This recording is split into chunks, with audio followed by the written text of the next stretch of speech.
Step in the ring, feel the adrenaline rush, throwing fists and kicks, the pain we can't hush. And then they find us, we're the real tough guys, breaking down barriers, we aim for the skies. Into the octagon like a warrior I stand, train blows, taking hits as I command. The art of combat, I'm ready to go. Submission, knockout, that's how I flow. Unleashing the fury like an untamed beast, locked in a cage where strength is released. Striking precision, grappling with my the Golden Octagon. The stage we ignite.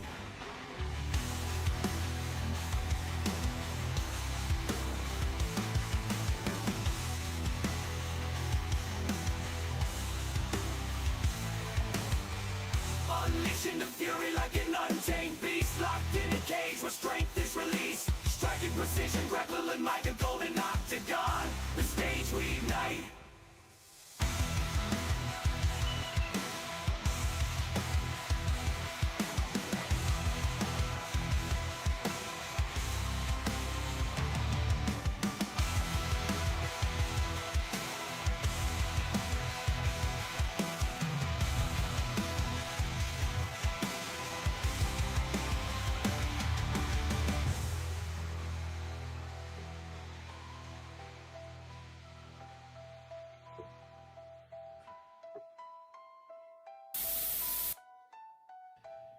And we are live.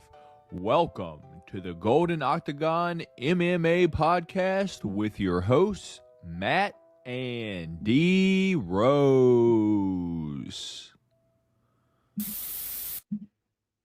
And what's going on, y'all? Welcome to the Golden Octagon MMA Podcast. My name is Matt. D Rose is right over there on that side of your screen. We appreciate y'all for stopping by and hanging out with us right over here on the Golden Octagon MMA Podcast tonight, number 194. D Rose, we're getting close to 200. We got to do something special for our 200th episode, right?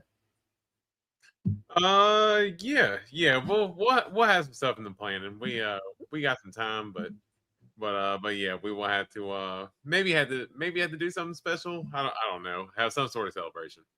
That's fair, man. With that being said, on today's show, what you all can look forward to is we will be recapping UFC Houston from this past weekend. I was in the building, so I got some behind the scenes that we can talk about if you guys care or whatever. And D Rose watched it on the TV, so he'll let you know from his side.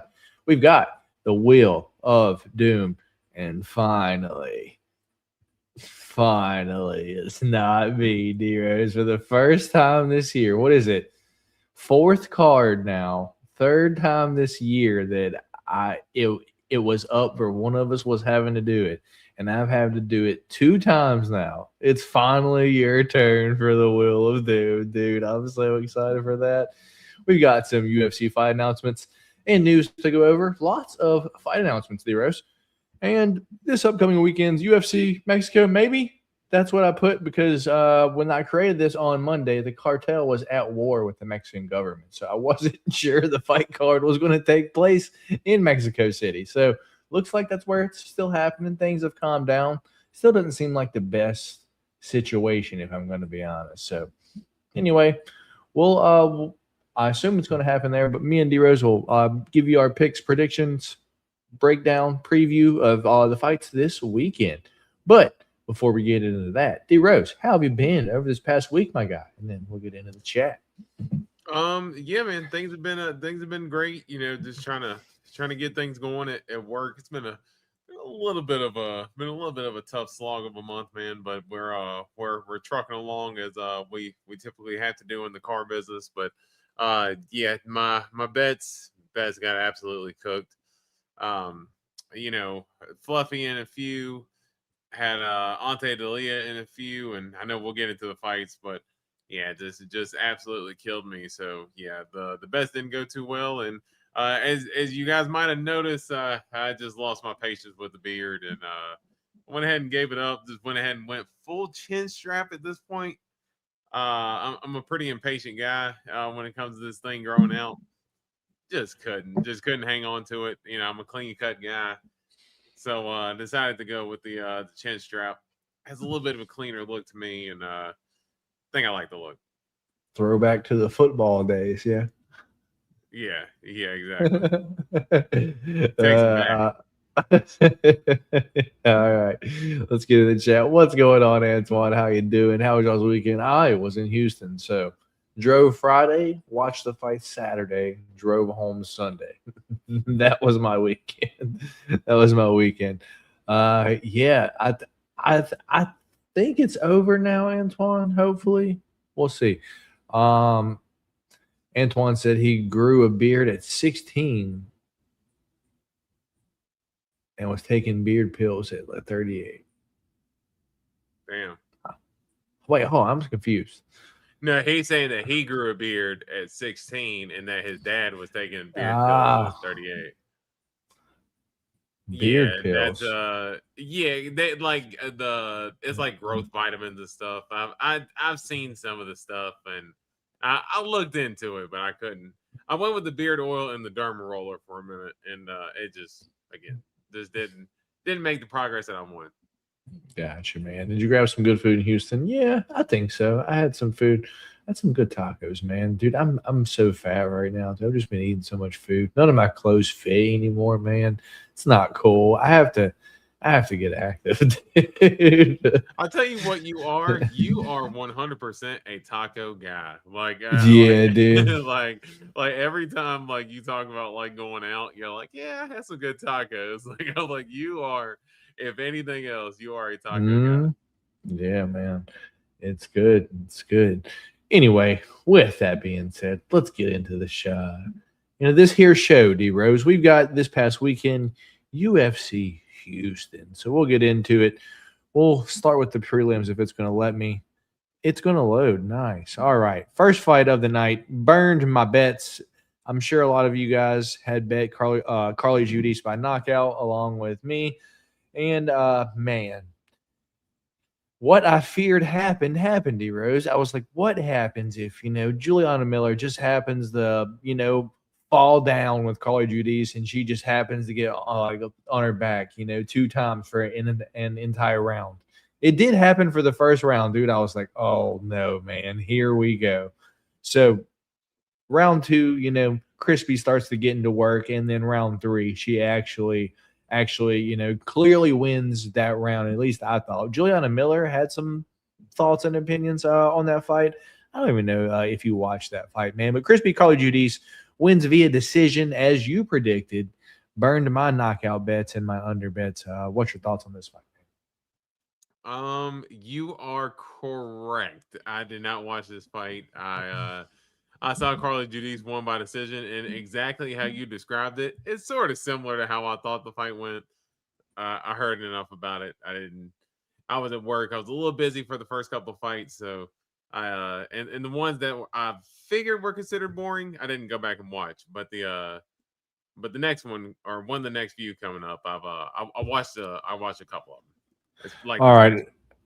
Up next, Jordan Levitt, Yair Del Valle. If you had any question that Yair Del Valle's last fight was rigged, you should no longer have that question. Isaac Bulgarian, being the All-American wrestler that he was, taking down everyone, and then Yair Del Valle stuffs him with ease, gets his back, chokes him out, no resistance. And then you see Jordan Levitt go in here and do this, dude. So if any of you had any question about, hey, how do I know if that last fight was actually rigged? You now should have no question at all. That last fight was rigged. Jordan Levitt wins that fight via decision, and we get our second spanking of the year, D Rose.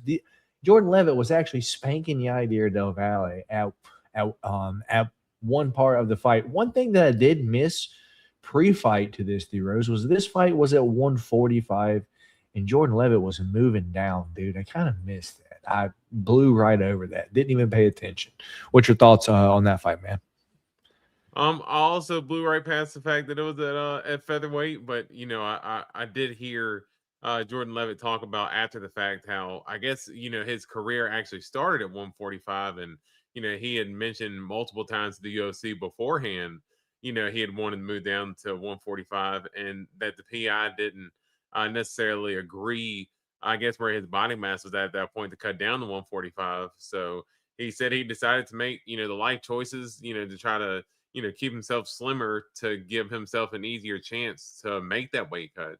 And, I think at 145, he did look strong in there against Yaya Delval. And, for a guy in Delval who, even though, you could say the Bulgarian fight, whatever, but he did, take down Conor Matthews, who Conor Matthews doesn't have the best chin, but he's a pretty good wrestler himself. And, he got taken down pretty easily and submitted by Delval as well. So I think it was a good win for Jordan Levitt. But but I loved all the accusations after the fight saying, "Hey, we need to for sure arrest Bulgarian, and there might be a chance we need to arrest Delval because Dude, what if like all of his fights to this point have just all been fixes, dude? Like so someone to just come in and pay the other side for all 10 fights. What if Bulgarian told him how much he made? He told Delval how much he made, and then Delval was like, "Damn, that ain't too bad." And then just like all of a sudden went out there and he and of course all jokes, but yeah, that would be hilarious. Yeah, man. Anyway, sad day because I know a lot of people had Yair Del Valle parlayed up. Just like this dork right here. Yeah. Anyway, with that being said, Jean Paul Labozniani defeats Phil Rowe via decision. Dude, one of the judges had Phil Rowe win in that fight. Dude, in the arena, I don't watching the fight from where I had like where I was at, I had a fantastic view. I thought that was 30-27, man. I did not think Phil Rowe won any part of that fight. What did you think about that if you watched it, man? Yeah, I was really able to watch like the first round of the fight, but again, I did end up getting a little busy at work. But just from what I've seen and just kind of the way the fight was described, and I did hear John Paul, in an interview after the fight, saying how he was surprised that it went to a split and how Phil Rowe kind of at the end of each round would kind of try to have these flurries to kind of really try to steal the round. But for the most part, John Paul had most of control. So, but a typical Phil Rowe fight, kind of how his fights have been going here lately. Yeah. Ramiz Brahimaj taking on Punahele Soriano, the first one that mattered for the pick champ D Rose. Ramiz Brahimaj goes out there and just strikes with Punahele Soriano, man. Like I don't really know much else to say. Like nothing really stands out from the fight. I was there in the arena. I was watching it, dude. But just a boring fight, man. I'm glad Puna won, but yeah, Puna wins via decision. Thoughts on that one? I did not watch this one, and now that you say that, I'm glad I didn't. Yeah, dude. Like nothing really happened in in that fight. Just some striking back and forth, some wrestling exchanges back and forth. No one got really hurt or anything like that. So yeah, or at least not that I can remember. Anyway. Moving on, Nora Cornell taking on Jocelyn Edwards. Jocelyn Edwards wins via second round knockout, which I do remember this fight, dude. Jocelyn Edwards piecing up Nora Cornell, kind of hurts her on the feet. At least that's what it looked like from where I was at. Grabbed her, slammed her down. Looked like it knocked her out when she got slammed, dude. I thought the ref was going to stop it. The ref did not stop it. Nora Cornell ends up getting back to her feet. At which Jocelyn Edwards jumps on her back, submits her via a rear naked choke, and then after she's unconscious, wakes back up, she starts grabbing her shoulder like her whole shit's broken, dude. Like, looked kind of nasty. Jocelyn Edwards wins via second round submission. What's your thoughts on that one? Yeah, Jocelyn Edwards, she's came out with this little bit of a mean streak, man, and I still remember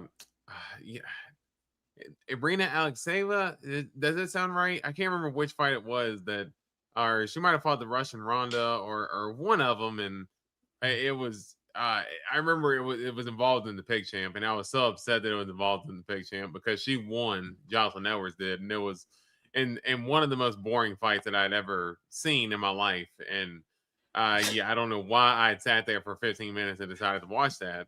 But it was all because of Pick Shame. and I was so mad about that fight, and I held this grudge against Jocelyn Edwards for that. But I will say, yeah, she is turning the table. She's found this mean streak, and she's getting finishes. And is that 4 finishes in a row for her now? Like 3 or 4? think so. Yeah, I believe it's 3 or 4 in a row that she's got now. So, yeah, I don't know what happened that made her turn this switch, but I love the aggression. And I do think it was a shoulder injury for Cornoli. It did look like the slam might have knocked her out too, but it looked like when Jocelyn Edwards had slammed her, that Cornoli couldn't even like pick up her arm to try to like press up. It looked like she wanted to use her left to protect herself, but she couldn't really use her right for anything. And you know, as you said, she complained about her shoulder after the fact. The slam did look kind of nasty when she slammed her, because it was like part head, but I wouldn't be surprised if it was like a collarbone or something like that. If she, you know, Cornoli has some type of injury like that. But nasty treat from Jocelyn Edwards, and she's looked sharp, man. Indeed, man. Moving on up, Alden Correa defeats Luis Garule via decision. That fight sucked. Thoughts on that one if you watched it? All right. Ode Osborne, Alibi Idris. That was the Ode Osborne fight, man. What he did was get taken down with ease and controlled, man. Yeah, have success on the feet for the time that it's on the feet. He'll look like he's going to stuff to take down, but ultimately just get taken down. And then and then somehow he always ends up, like, even if he gets taken down, like when the initial takedown starts against the fence, he somehow ends up in the middle of the octagon and cannot get back to his feet. Like like he cannot get back to the cage. He cannot get back to his feet. And that's the rest of the round right there. So yeah, I love Ode. You know, he's a fun fighter, but man, if he can't fix these holes, it's just like, you know, what are you doing here at this point, you know? Yeah. 13-10 at this point, man. Like it is getting close to kind of being the end, man. I don't know. Anyway, I mean, you know me, I love me some Ode, but yeah, he's got to switch something up, or you know, I don't know how many more opportunities the UFC can give him. Yeah. So let's move on to one that I was, dude, this was the start of me being invested on these fights, dude. GD and Joe Kawani, Carlos Leal, dude. I had the under, man. I had the under 1.5. I was like, both of these dudes can crack. Carlos Leal just walks forward, you know, like your girl in the TJ Maxx. No care in the world, you know, walks right in there, you know, and then GD kind of gasses, you know, kind of ready to pack it up after the first round, dude. This fight goes to decision, and Carlos Leal wins via decision. Literally just walked Cheaty down all 3 rounds, man. Like, no care in the world, just forward pressure all 3 rounds, throwing bombs, and has the gas tank to do so. What's your thoughts on the fight, man? Yeah, I will say this is another one I did not get around to. Oh, you didn't watch that one? Damn, dude. No. It was fun. I basically didn't get to start watching until like right as soon as the main card started. That's about when I had a late night Saturday. I didn't get home till about a little after 9. So yeah, I really got home like right when the main card started. Gotcha. All right. Well, moving on to another one that burns me, dude. I had under 1.5 in this one. Zach Reese, Michel Pereira. Thankfully, I bet Michel Pereira money line as well, but I thought one of them would at least finish the other one. Michel's got a bad chin now, apparently, you know, and fucking Zach Reese got knocked out by Chris Tione. You know, like this fight's going under 1.5 for sure, right? No, Michel Pereira wins via decision. Thoughts on this one if you watched it? I mean, Tione did knock out Reese, but he also got punched in the back of the head. I always got to shoot a bail on that, because they got punched in the back of the head like 3 times. But I mean, this fight ended up being like kind of fun. But of course, those moments where Michel Pereira had the fake groin shot, and you know, kept hurling over and stuff, and the eye poke was legit. You know, the eye poke was legit. So you know, can't really complain too much there.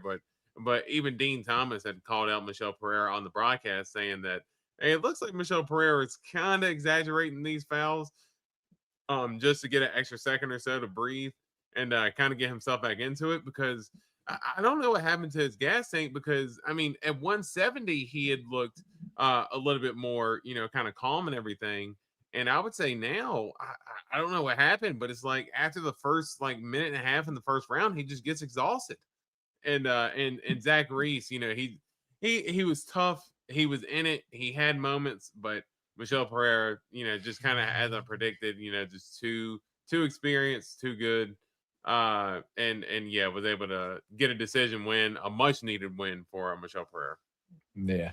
Let's talk about one that we need to investigate a referee in the name of Kerry Hadley, dude. This is the second terrible one in a row that I remember, one of which we'll talk about him here in a little bit. Bobby Green, Jalen Turner. Just let Jalen Turner kill Bobby Green, dude. Just let the punches go on.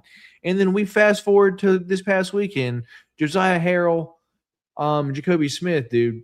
Just Kerry Hadley. What are you doing, man? Like, how many elbows do you need to see an unconscious person eat before you stop a fight? Like, what's going on, pal? Do you have the over? You got to start round 2. Like, this fight was very far from that, dude. Josiah Harrell was out, I don't want to exaggerate, maybe 8 seconds eating flush elbows to the face. At least that's what it looks like from the crowd, man. And then not only that, after the fight was over, the camera crew puts the camera on Josiah Harrell. I have video footage of this, but then I confirmed with D Rose. I'm like, hey, did they show that on the TV? They're trying to get him on the stool, and he's crawling like a baby, like keeps face planting. I'm like, hey, stop trying to get him on the stool. Let's roll him over and set him on the ground. Like, what are we doing here? Like, it was a terrible scene there. It just looked terrible, man. What's your thoughts on the fight, the stoppage, the scenes after, all considered? Yeah. Just talking about the performance itself, Josiah Harrell was obviously coming in with a on steroids uphill climb. Oh, sorry. No. He was coming in on Josiah Harrell had a steep hill to climb when it came to, the type of test that he had to take. And, poor guy cannot get a UFC opportunity without fighting some sort of hammer, because his first time was supposed to be against Jack Della Maddalena. And now this time, it ends up going through, but it's against Jacoby Smith. He's not getting any, shortcomings for his debuts, but Jacoby Smith, he did what he was supposed to do. It was the steroids. Are you talking about Jacoby Smith? Yes. Okay, yeah, no. Initially, I was talking about Josiah Harrell, but Jacoby Smith, dude, that dude is absolutely jacked. Dude, his muscles have muscles. Yeah, dude, jacked and like, dude, explosive. And I will say he actually gave Josiah Harrell credit when he said Josiah Harrell went for the takedown. Jacoby Smith said he initially went to break the grip, but he said that Josiah Harrell was actually very strong and kind of just bulldozed him over. So instead of breaking the grip, that's when he kind of just rolled and had that reverse that he did. It was a sweet reverse that he had, and then just a ground and pound was just absolutely ruthless. But for Kerry Hadley, I mean, just really for me, it's the initial. Like, could Jacoby Smith have let up on those punches like at the end? Like, sure, because he even said in his interview after the fight that, hey, he felt his body go limp and that he was still punching. So some of it is kind of like, okay, like if you knew his body went limp, you can kind of let up. But at the same time, you are taught hey, you keep going until the ref stops you. And Kerry Hadley going in with that little one-hand push against a guy that, as you said, that absolutely jacked, that's just not going to work, dude. You're not going to be able to bowl anybody over like that. So, yeah, it was a weird way that he tried to initially stop it, and then he tried to go in and dive in afterwards. But yeah, you feel bad for Josiah Harrell. But yeah, just a complete performance from Jacoby Smith, and that dude, he's fun. And I like the call out for Kevin Holland too. I'd like to see him fight Kevin Holland or Randy Brown. I mean, I think they're both kind of similar fighters, and he even said he wanted to try to test himself against that type of striker with range and stuff. So yeah, I'm going to be super excited for Jacoby Smith. Yeah, man, I agree. He's a fun fighter, explosive for sure. We'll talk about someone else explosive on the card this weekend in a few minutes. Anyway, we've got Sergey Spivak defeats Ante Delia via decision, dude. This was another one that burned me. I had Ante Delia money line. I had Ante Delia knockout. Had the under 1.5. Instead, what happens? Well, Sergey Spivak goes in there and boxes up Ante Delia, dude. Thoughts on the fight? Yeah. No, I was this was one I was very I was kind of heated about it. I ain't gonna lie. When I'm watching D'Elia and I'm like, okay, he's the faster guy, he's the better striker, this and that, and he trains at Dude, Tom Sergey Aspinall, was and fat. Sergey, I saw him on the scale weigh-ins Friday, and I was like, is this fat Sergey Spivak? Has he been training at all? Like, and he went in there and boxed him up, dude. Sorry.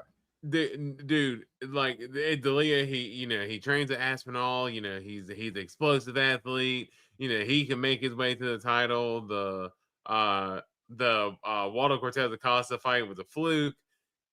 Then he goes out here and gets knuckled up by Sergey Spivak. Like, okay, yeah, like D'Elia had that little surge late in the second round. Outside of that, Sergey Spivak controlled this whole fight.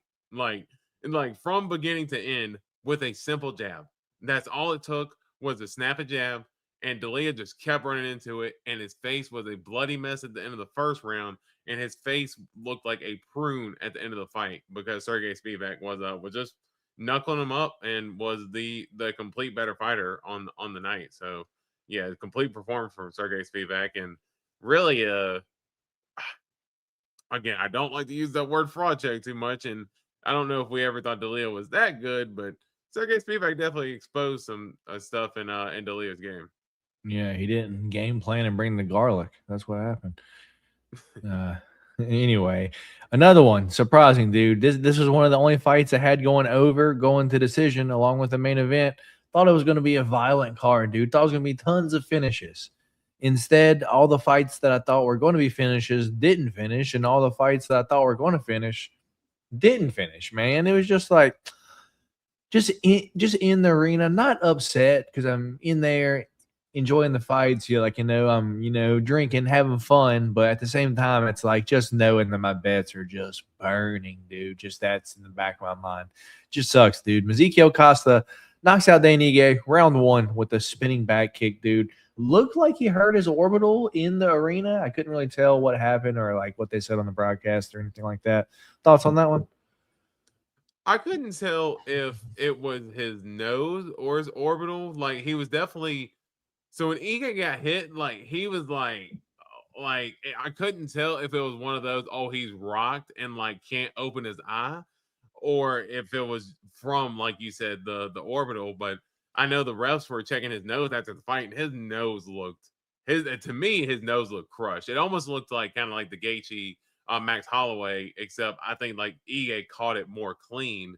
Gaethje was able to at least get out of the way a little bit. Like Ige ate that heel just full on to the face.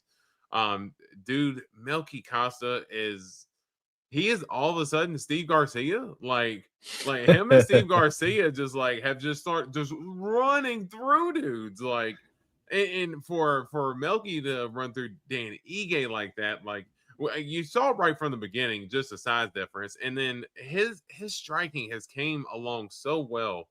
His kicks are dangerous. I mean, I didn't even know he had a spinning back kick in his arsenal like that. I mean, the dude's just getting better with each fight, and I mean, to me, I mean, I said he's Steve Garcia. I think his last loss was to Steve Garcia. Both are at featherweight. I mean, I'm down for that fight, dude. I wouldn't mind that fight at all. That would be an absolute banger. And yeah, dude, I'm excited for Melky Costa. I like to call it for Diego Lopez too. He's not gonna get that fight, but I would like that fight stylistically though. Yeah, it'd be fun, man. Moving on up, dude. One thing I can't forget though was that wow, man, something about this fight specifically. Dan Ige never getting finished. No, that happened already. Man, there's gonna be something about that. Oh yeah, after the fight, did you see what fucking Melky Casa did after the fight? When he threw his cup. Yeah, oh, shout out to old H-Town D-Lou throwing his cup in the crowd, dude. And on the broadcast, they said that when he was walking out, he ended up catching the fan who caught the cup and he went and signed it for him. That's disgusting. Yeah. Absolutely. Anyway, moving on up. Uros Medic, Jeff Neal, dude. This is sad to see, dude. This was Jeff Neal never being finished until his last fight. Carlos Prates spinning back elbow, and then Uros Medic just comes out here, snoozes him, knocks the snot out of his nose, dude. I'm not, trying to make any jokes too serious, but maybe Jeff Neal needs to get back on the drugs and alcohol because he was a killer back on on them shits, dude. This is 2 bad performances right in a row, dude. Just getting crushed. Although he is a little bit older now as well, man. So, what's your thoughts on the boogers flying? Well,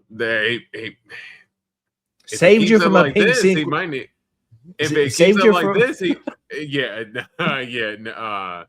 No, if it keeps up like this, he might need to consider going back and waiting tables again. I mean, at the rate that this is going, I mean, I love me some Jeff Neal, and he's put on some hella performances, but I will say, I did call this, and the only reason why is because, dude, Uros Medic is an absolute dynamo, and I will say, like, is he going to fight for the title? Oh, blah blah blah. I don't give a damn.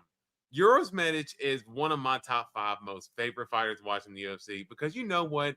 He doesn't give a damn about him or you when he's in the octagon. Like, he is going in there to hell or high water. Like, he will not go the distance at all. Like, the longest he went in the fight was against Matthew Semmelsberger, and then went in the 3rd round, and he still got the finish with like a minute and a half left in the fight because he is constantly pressing and going for it, dude.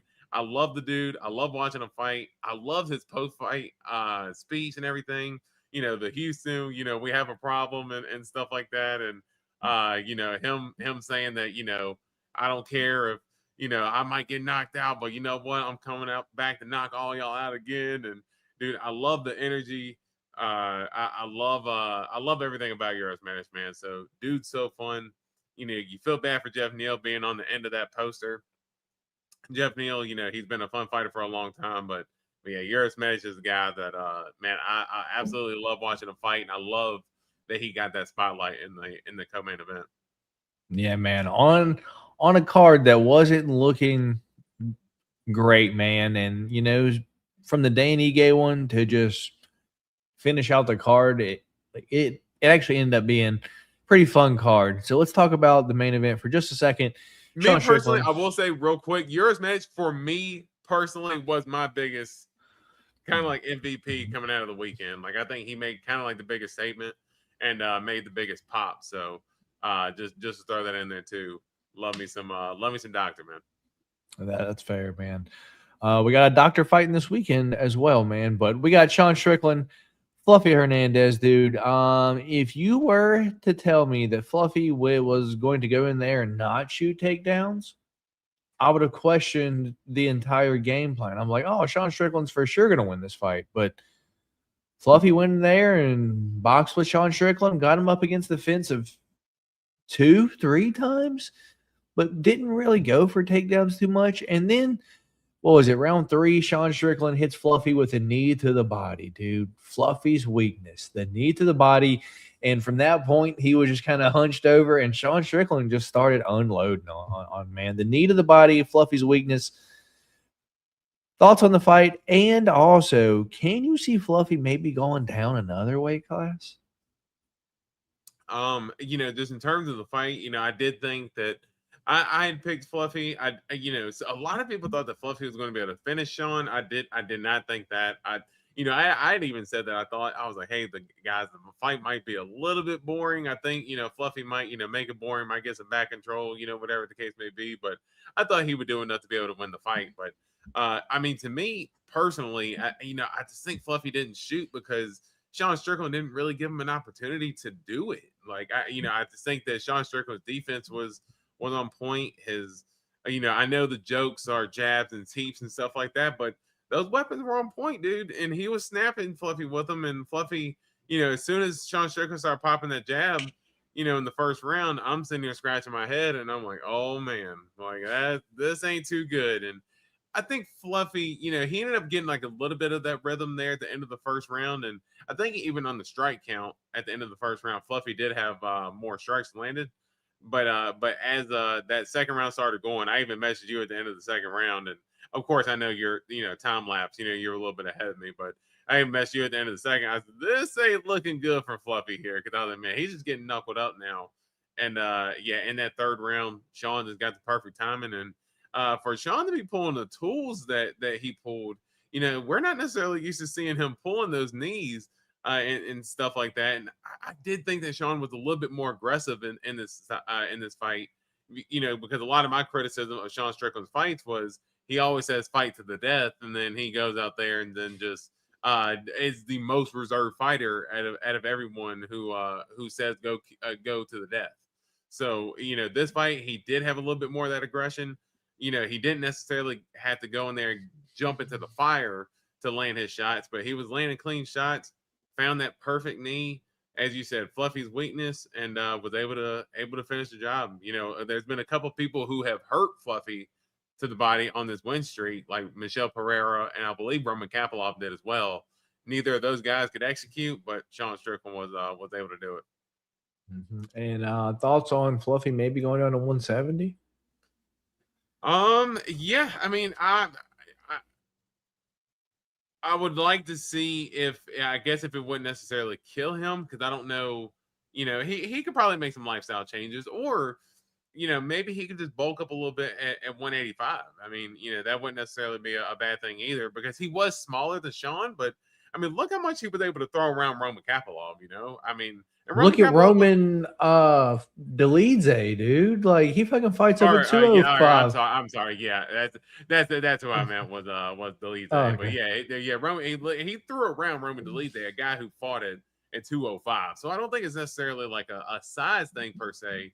But that body shot is a weakness of his, so you just don't know if it's his name is Fluffy for a reason. He's got a little bit of extra baggage there, and there's nothing wrong with it, but you just don't know if he can tighten his core up a little bit, if that would help him be able to absorb the body shots more, or I don't know, but that's been a known weakness of his for a long time, and I don't know if 170 would be the answer, more so than just being able to maybe add a little bit more bulk and to try to help that durability to the body. I gotcha, man. Let's see what y'all said about the fights this past weekend. Would y'all throw a fight for $50 million? Of course, Antoine. I would throw a fight for much less than $50 million. What about you, D-Rose? Yes, of course I would, because then I would be able to have the money to then bail myself out. So, yeah, we in there.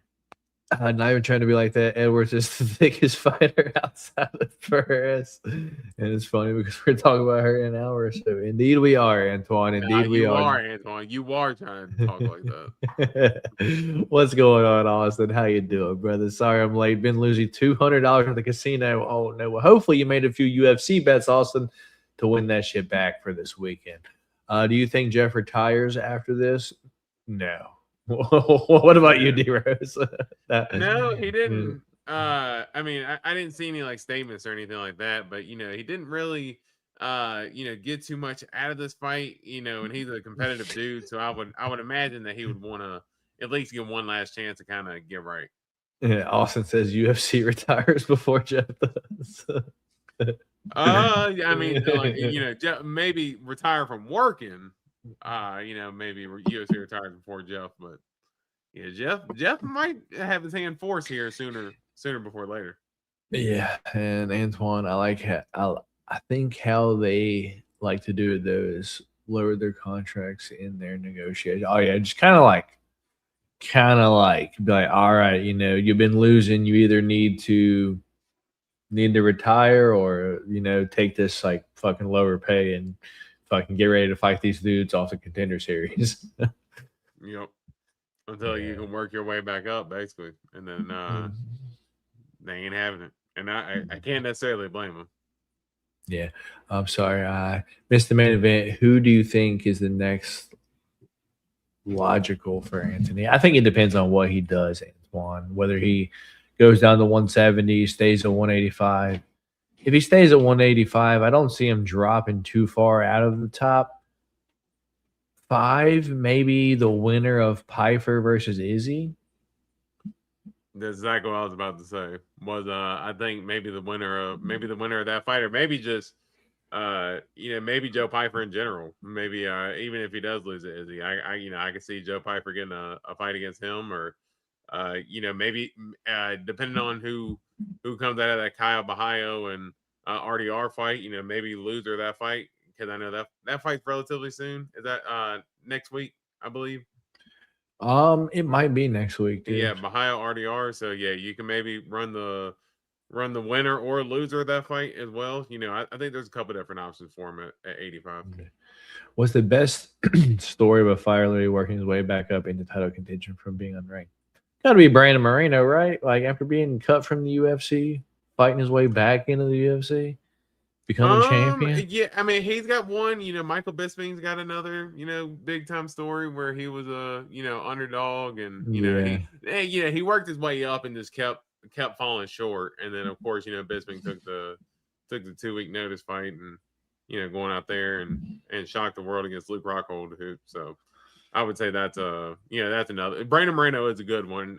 Michael Bisping. Those are two that kind of come off the top of my head. Yeah, and if he gets the chance, Kyoji Horiguchi, baby. yeah, no, exactly. We'll talk about that, but he should be getting the opportunity. Yeah, and then Phoenix Priest after Del Valle sold my parlay. We need Bulgarian straight up sent Guantanamo. I know, man. We were talking about that a few minutes ago. Just unbelievable. But I was gonna say real quick before we get off of this, Sean Strickland has been making some noise about getting a title shot, man, and Nasruddin's got his win streak, but of course, he's out here making his claim. Do you think Sean did enough this weekend to earn a title shot? I don't think UFC wants to give him any more airtime than what they have to, man. If I'm going to be honest. But what I am surprised about is being in the Toyota Center in Houston, dude. There were many more Sean Strickland fans in the arena than there were Fluffy fans. I'm trying to put it like that. Sean Strickland fans were so loud compared to what Fluffy fans were. That was surprising. Really? Yeah, that's considering the fact that at the weigh-ins, it was basically, at the ceremonial weigh-ins, it was like more Fluffy fans because they were booing Sean Strickland when he had the mic. So that's funny how the turnaround came in the arena. Yeah, man, there were many more Sean Strickland fans there. But being in the arena, I did get to meet a fighter, one of my favorite fighters. Shout out to Charles Energy Johnson. That was cool. So got to meet D-Rose there in the arena as well. And then he shaved his skull off before the podcast tonight. It's just a wig. It's just a wig. But yeah, that was cool getting to meet, a fighter. Excuse your boy being thick right there. Look, D-Rose putting on some size, huh? I was like, I did happen to get taller within that short amount of time. Well, I mean, we were on the stairs there, as you see, like in the arena. So I would say me and CJ are roughly the same height. I'm, might be a smidge taller than him. Just have 100 pounds on him at this point.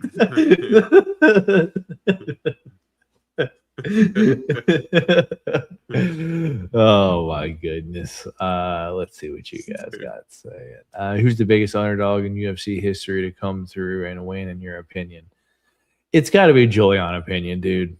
I don't care what the odds were for any other fight.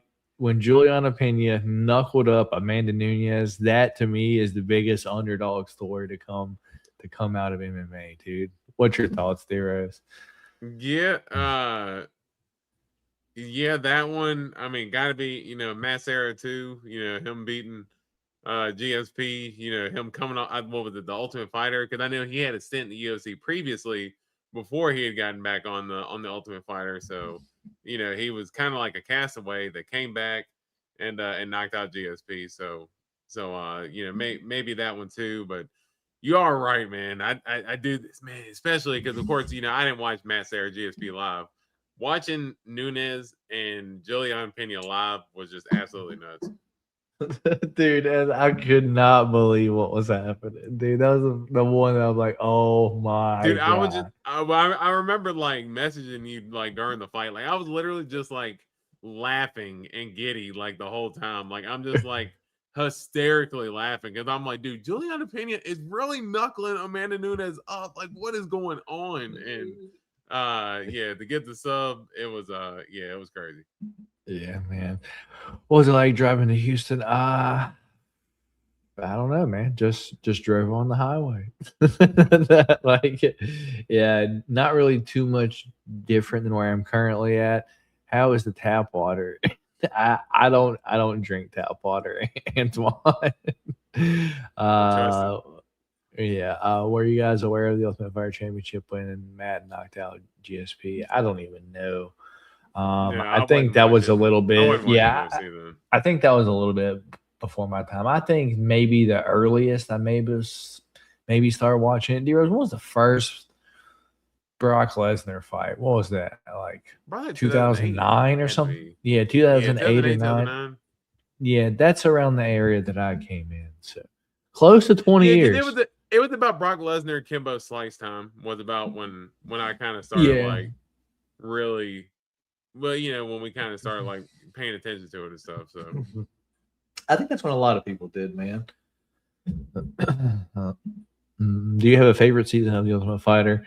I do. Oh, you're not gonna like it though. It's the one for women's 115 division. The winner of the division got the title, and Carla beat Rose for the title. That was my favorite one. Really?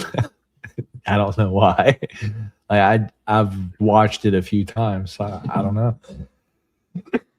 I think because to that point it was the most high level one because all of them were like Invicta title challengers, and so it was like all the top, like all of them are going to be in the UFC. They're just doing an Ultimate Fighter for who gets the title. The McGregor Uriah Faber one was pretty fun, and that was pretty funny. And of course, some legendary moments from that one, the snake in the grass, and kind of sparked that whole feud between Dillashaw and they fucking put the thong. They put the thong on his fucking picture in the chin. That was a good season too. So of course, it's been a little bit since I watched it, but yeah, that was a good one. Yeah, it was cool. Skyline. It was cool. It was cool. What was your first ever like that I watched? I have no idea. No idea, Antoine. D-Rose, do you know? Not a clue. I couldn't even begin to tell you what was the first card. All right. So before we get into our UFC news and fight announcements for this upcoming or from this past week, we have a fun segment here. The distance between you two made your hearts grow fond of one another. Actually, I came back, D-Rose, like 3 months after I left? Yeah. So, I mean, I've already been back there already once in the 4 months that I've been here. So, it hasn't really seemed that bad, right, D-Rose? Oh. No. And I mean, honestly, being 5 hours away, it's not like we were seeing each other every day in the first place. Like if we were seeing each other every day, it'd be a little bit different. But we were only kind of seeing each other in person, maybe 2-3 times a year anyway. So yeah, the bromance lives on, says Austin. Indeed. So To ruin the bromance, the next segment on the show is the Wheel of Doom, D-Rose. Man, I lost my stuff. And this past weekend, we had different picks on 3 fights, right? 3? Was it 3 different? Yeah. Let me see.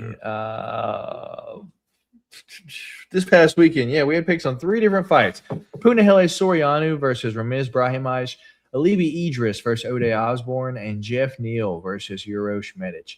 I had Punahele Soriano, Alibi Idris, and Jeff Neal. D-Rose had Ramiz Brahimaj, Ode Osborne, and Urosh Medic. D-Rose, Urosh Medic saved you from a pink sequin, double extra large Patty Pimblett shaped wig, dude. The doctor, baby. The doctor came through for you. But unfortunately, I still win 2 of those, being Punahele Soriano and Alibi Idris wins versus Ramiz and Ode Osborne. So I am the pick champ for the first time this year, baby. Finally. And with that comes the spinning of the Wheel of Doom for D-Rose. You know, this entire time, dude, even thinking about it now, my jaw is cringing up. Either way, I'm going to be happy seeing D-Rose's face getting completely soured or eating these fire beans that we have yet to discover what they are like yet. So I have 2 wheels pulled up here. Well, let me remove Charles Johnson and myself from the screen and add the wheels to the screen. I have 2 wheels pulled up here. One is fire or sour. And if we get fire, then we click this other one that lets D-Rose click or pick the flavor of bean that he's going to eat from this Bean Boozled Fiery 5, where the options are sriracha, jalapeno, cayenne, habanero, or the dreaded Carolina Reaper. D-Rose, what are you hoping for, sour or fire? Let's be honest here. I'm hoping that something breaks on here and technical difficulties here to where we might have to postpone the segment.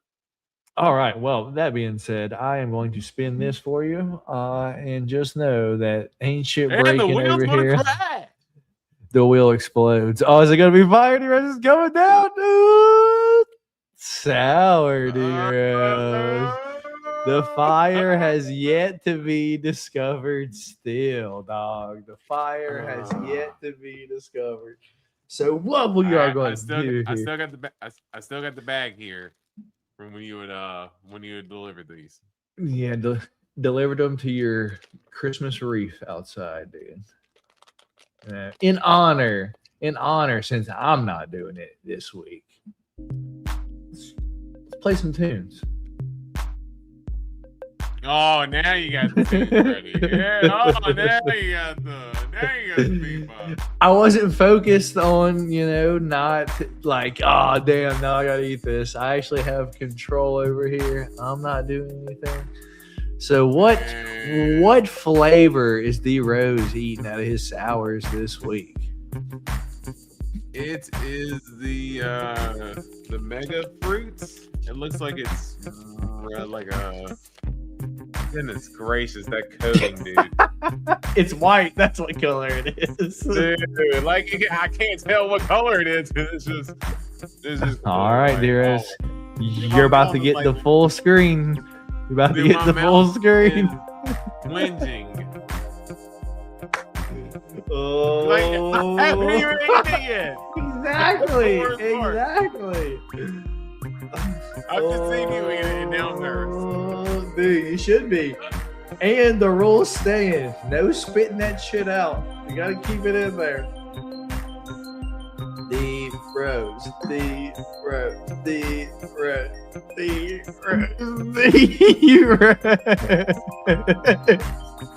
It's so sour, dog. It's like somebody tickling his feet.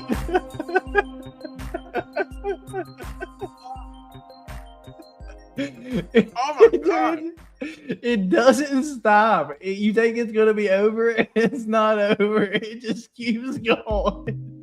It Like burns. you've had a warhead, and it's like 10 times worse than a warhead.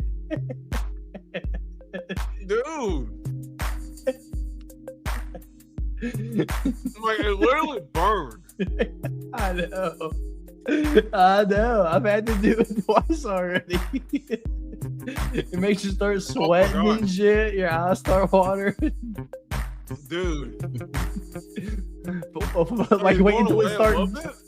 Wait until it starts shooting out at you from the inside. Dude. Oh. Oh my gosh. Dude, that, like, it's going away a little bit, but oh. Dude, my tongue is literally like on fire right now because I didn't know what to do with it. Like, it was set on my tongue. I put it in my cheek. I put it under my tongue. I was like, I don't know what to do with this thing. It's burning my tongue alive. I know, dude. So whether you want the shower or the fire, you got fire. Oh, Squeeze your cheeks through. It starts shooting up. Just bear it for a little longer. oh. Oh my.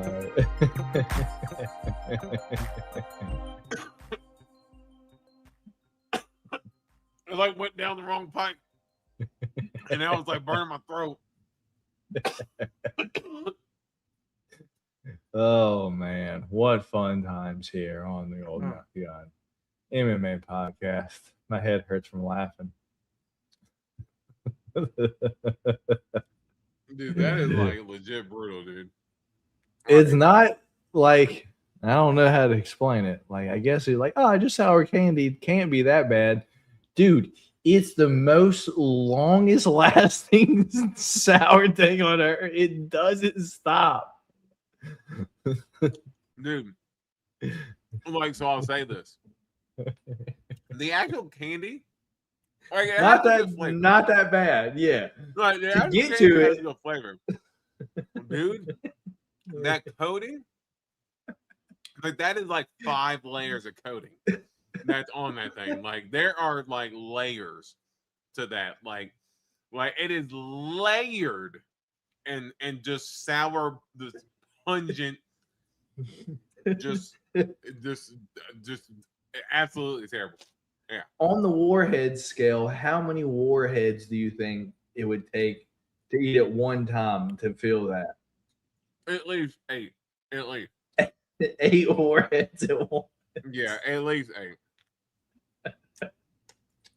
It's still kind of burning a little bit. That's because it's shooting out, dog. It ain't done. Yeah, Don't- it's still got a little bit left. Don't fight it, dear. Just let this happen. Oh my goodness, Matt's hair looking luscious. By the way, oh, it's just a wig. It's like I pull it off. Like some Scooby Doo stuff. Like, oh my god, he's been tracking us. Like, I looking like that one dude that got his hair punched off. Maybe that's the wig you can get me. You just glue it on when you get clean swept. You're halfway on, and you gotta Oh, move yeah. quick. You don't have it flopping. Oh my Couple goodness! All right, the Wheel of Doom is done for this week. We'll catch another appearance next week. Until then, let's get into our UFC news and fight announcements. Theros, shout out Big Marcel for always having the fight announcements pulled up and ready to go for us. So with that being said, let's see if it shares it. Indeed, it did. Shout out Big Marcel. We've got one that changed late for this weekend, so we'll talk about that this weekend, but the first one that that we're going to talk about is João Filho versus Lucas Rocha. It's going to be April 25th. You care about that one at all, D-Rose? I don't, but you can't say that the Rocha from that picture, if you look at it at a quick glance, like that definitely looks like oh my gosh, your boy who Honey Barcelos. A little bit, yeah.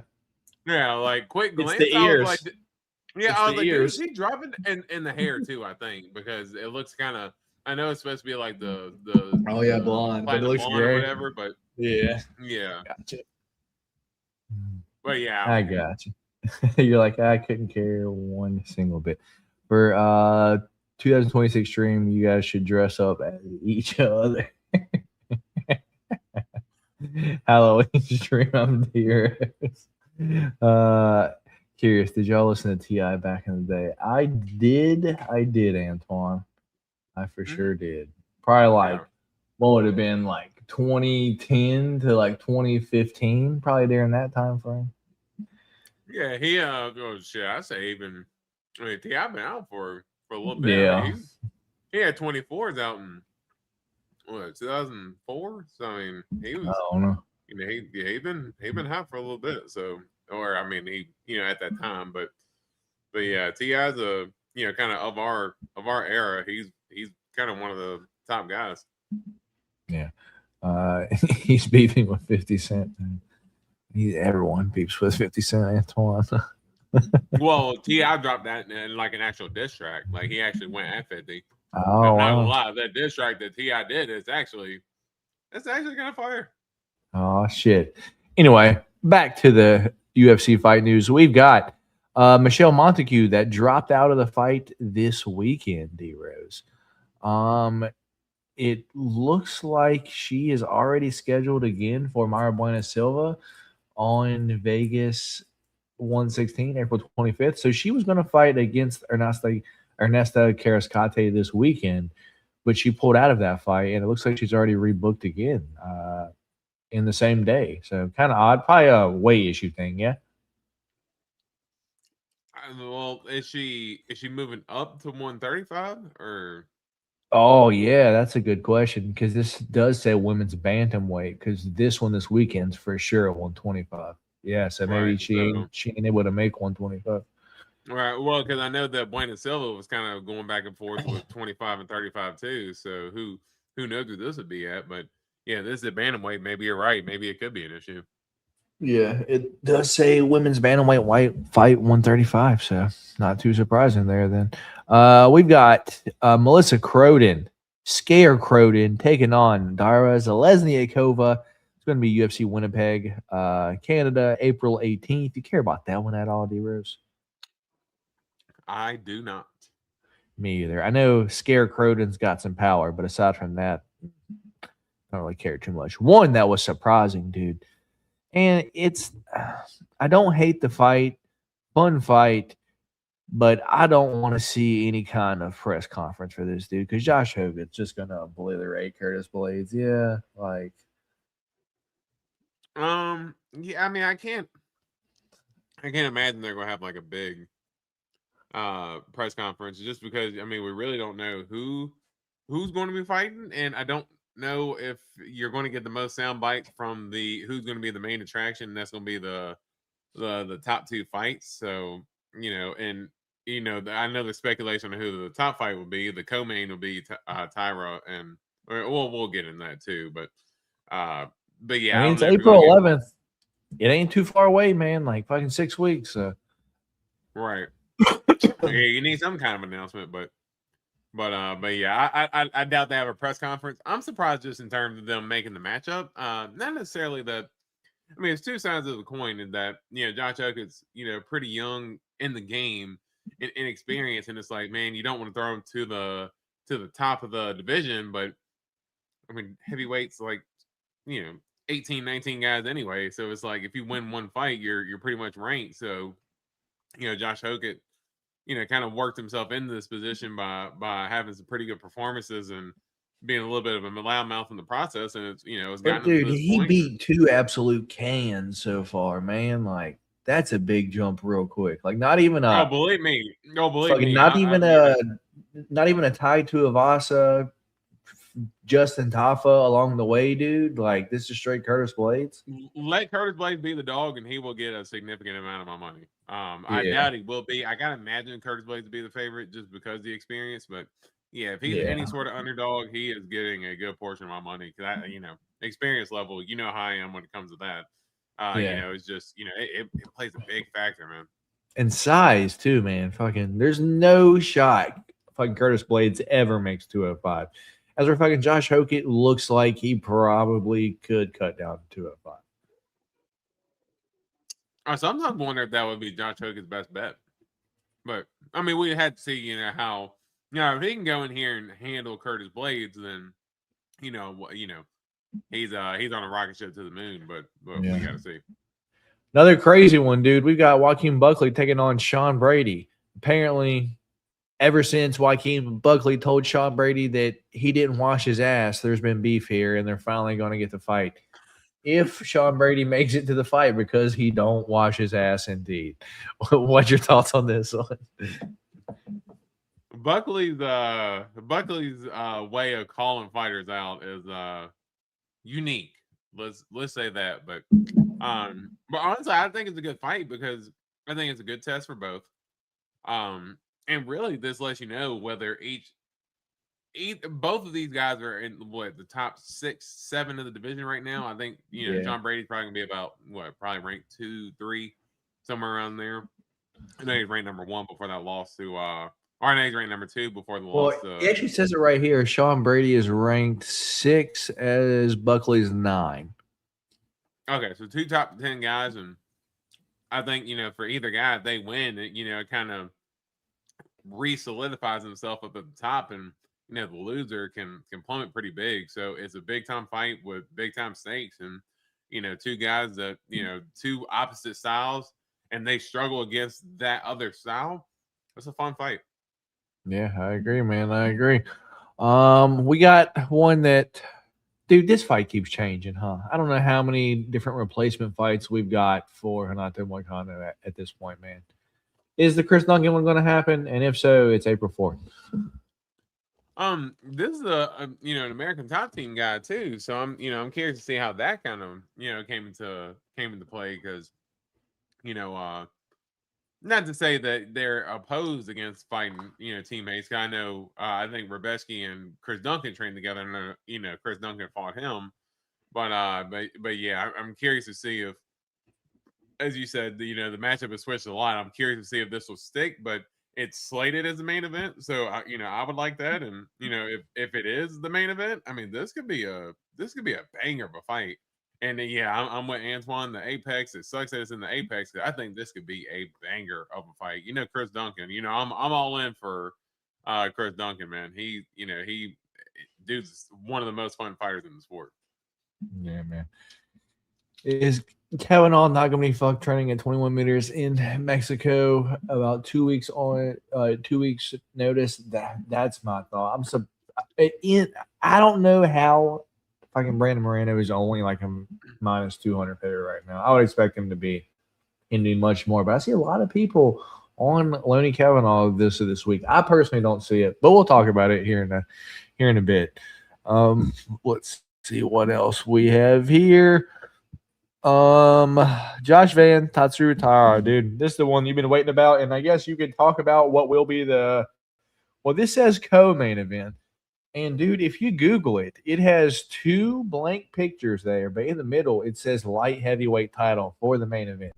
So I guess we can just kind of go ahead and, I don't want to say spoil it. UFC hasn't put it out yet, but is it not going to be Yuri Prochazka versus Carlos Ulberg? Like that's going to be the main event for April 11th, Miami. Yeah. That's what it's seeming like, but just in terms of this fight here, it's an interesting fight.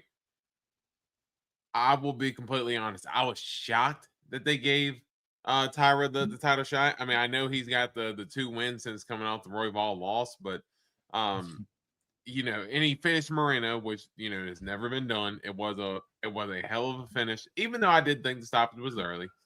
I mean, stylistically, this is a great fight because I think that Josh Van does have a little bit of a style to beat Tyra, but Tyra gets that back control, man. And we saw the size advantage that he had against Brandon Moreno. I think there could be a similar size advantage with him against Josh Van, but Josh Van's got that dog in him, man. You just can't make him quit. If I'm being honest, though, I wish Kyoji Horiguchi could have gotten this shot. For me, I thought that would have been the much more fun fight. Stylistically, both guys can go in there and strike and bang. And Kyoji Horiguchi, I think he's just been a little bit more explosive and just fun since he's made his return back.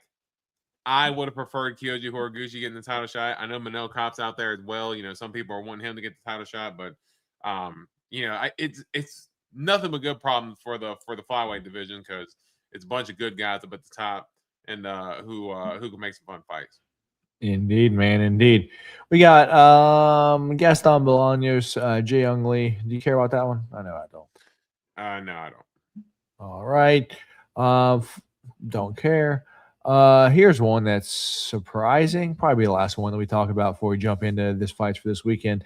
In Canada, dude, we got Gilbert Burns taking on Mike Malott. Thoughts on that? Yeah, interesting fight. I mean, we'll kind of see where Mike Malott's at. It's a main event, so they're going to try to give him the spotlight in Canada and in his hometown. Going to give him the chance to make the spotlight and make a big opportunity. But Gilbert Burns, he just the Michael Morales fight. Obviously Michael Morales is a tank, and we saw what he did to Sean Brady. But man, it's just that as soon as Burns got hit once in that fight, he just immediately kind of went to shoot for it, a sloppy takedown. Missed and then just kind of crumpled over. I'm hoping that's not a sign of him just kind of being battle worn after all the wars and stuff that he's been in over time. But Mike Malott doesn't possess that necessary danger that Michael Morales does either. So it could be a little bit more of a favorable matchup for Burns, but interesting matchup. Yeah, man, I agree. And then there's one more here, dude. I didn't see it. We got Dante Johnson taking on your guy, Cody Brundage, dude. Give me some Dante Johnson round one knockout here, yeah. Dude, what's so funny is that I almost asked. I was like, didn't this fight just happen? But it was Dricus Dumas, another dork that we're not in favor of on this podcast that he had crushed. But yeah, not betting it. I would not bet it. I know that, but yeah, Dante Johnson's a tank. Yeah, man. So that is the fights that we have been announced or fight news targeted since we have been gone over this past week. Let's see what you guys got saying on what you guys are talking about in the chat. So Antoine saying, no disrespect, this is the interim title. That's the Josh Van versus Tyra. The main event's in Miami too. Indeed. Antoine wanted Van versus Kopp. Also, let's talk about Manny versus Floyd too. I didn't even know that was happening, but I mean, they're both old as shit. I really couldn't care less. And the worst part is, I thought Floyd is supposed to be fighting Mike Tyson in an exhibition. Yeah, I don't know. I guess I missed one. Here we go. Also, let's get into the Ronda versus Gina fight. Who are y'all favorite? Didn't we talk about that last week, D-Rose? I don't even really remember. Yeah, we did. Yeah. I just think, once again, I don't even know if the fight happens. They're both older now. Strictly striking, I would have to go with Gina, dude. But I mean, they're both real old, dude. I don't know. What about you, D-Rose?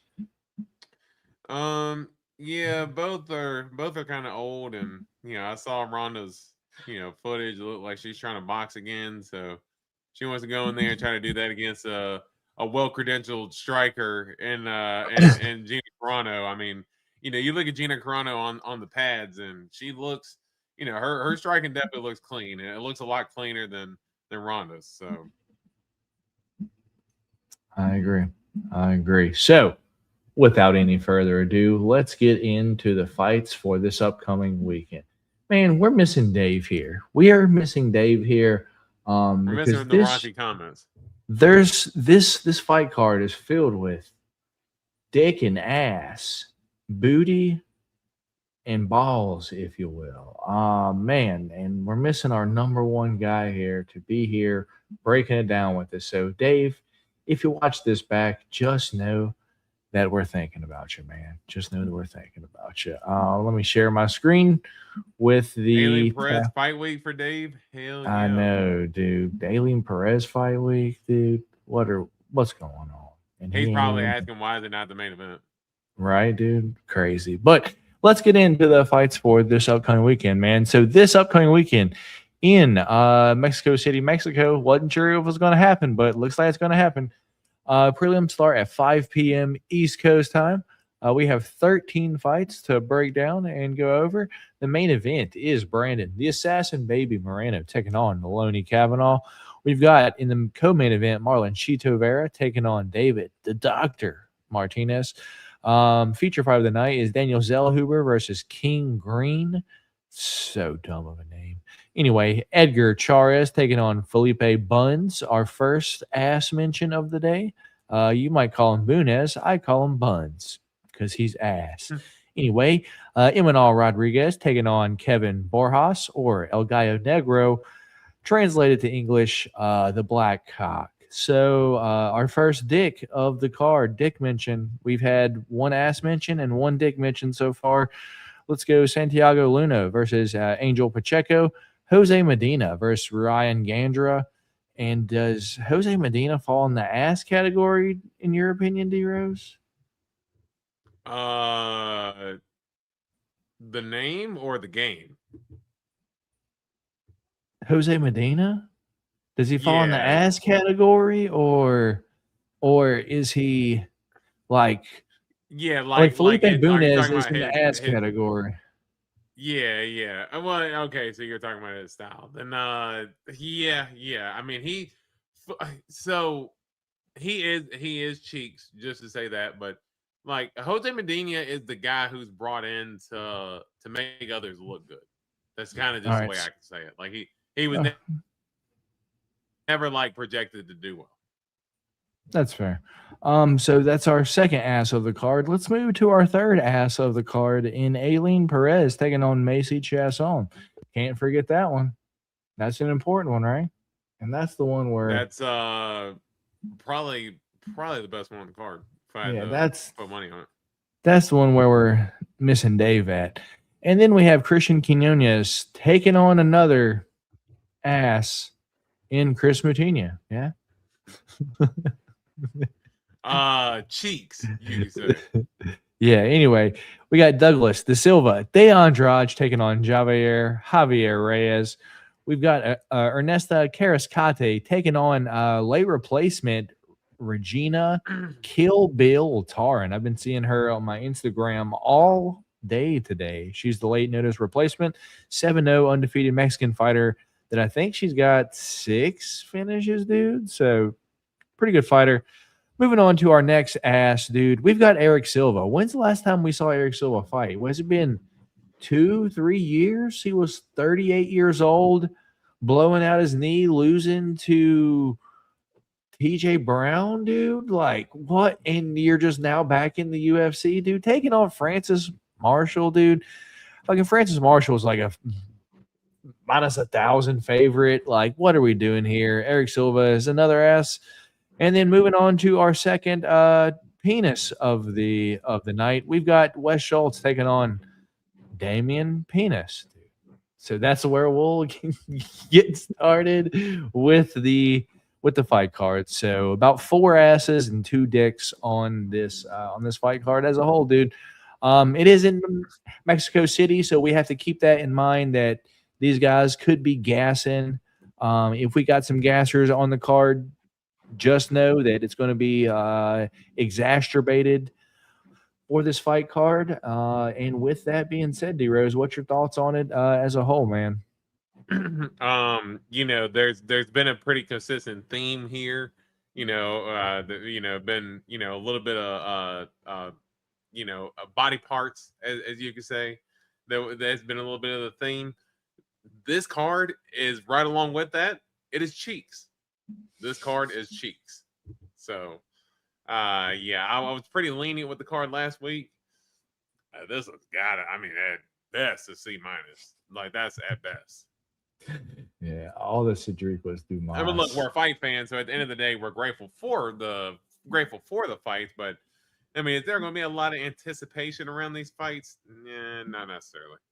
Yeah, dude. It could, but hey, those are the ones I was expecting last week's card to be an absolute banger, and then it being fucking the title of this week's card, dick and ass.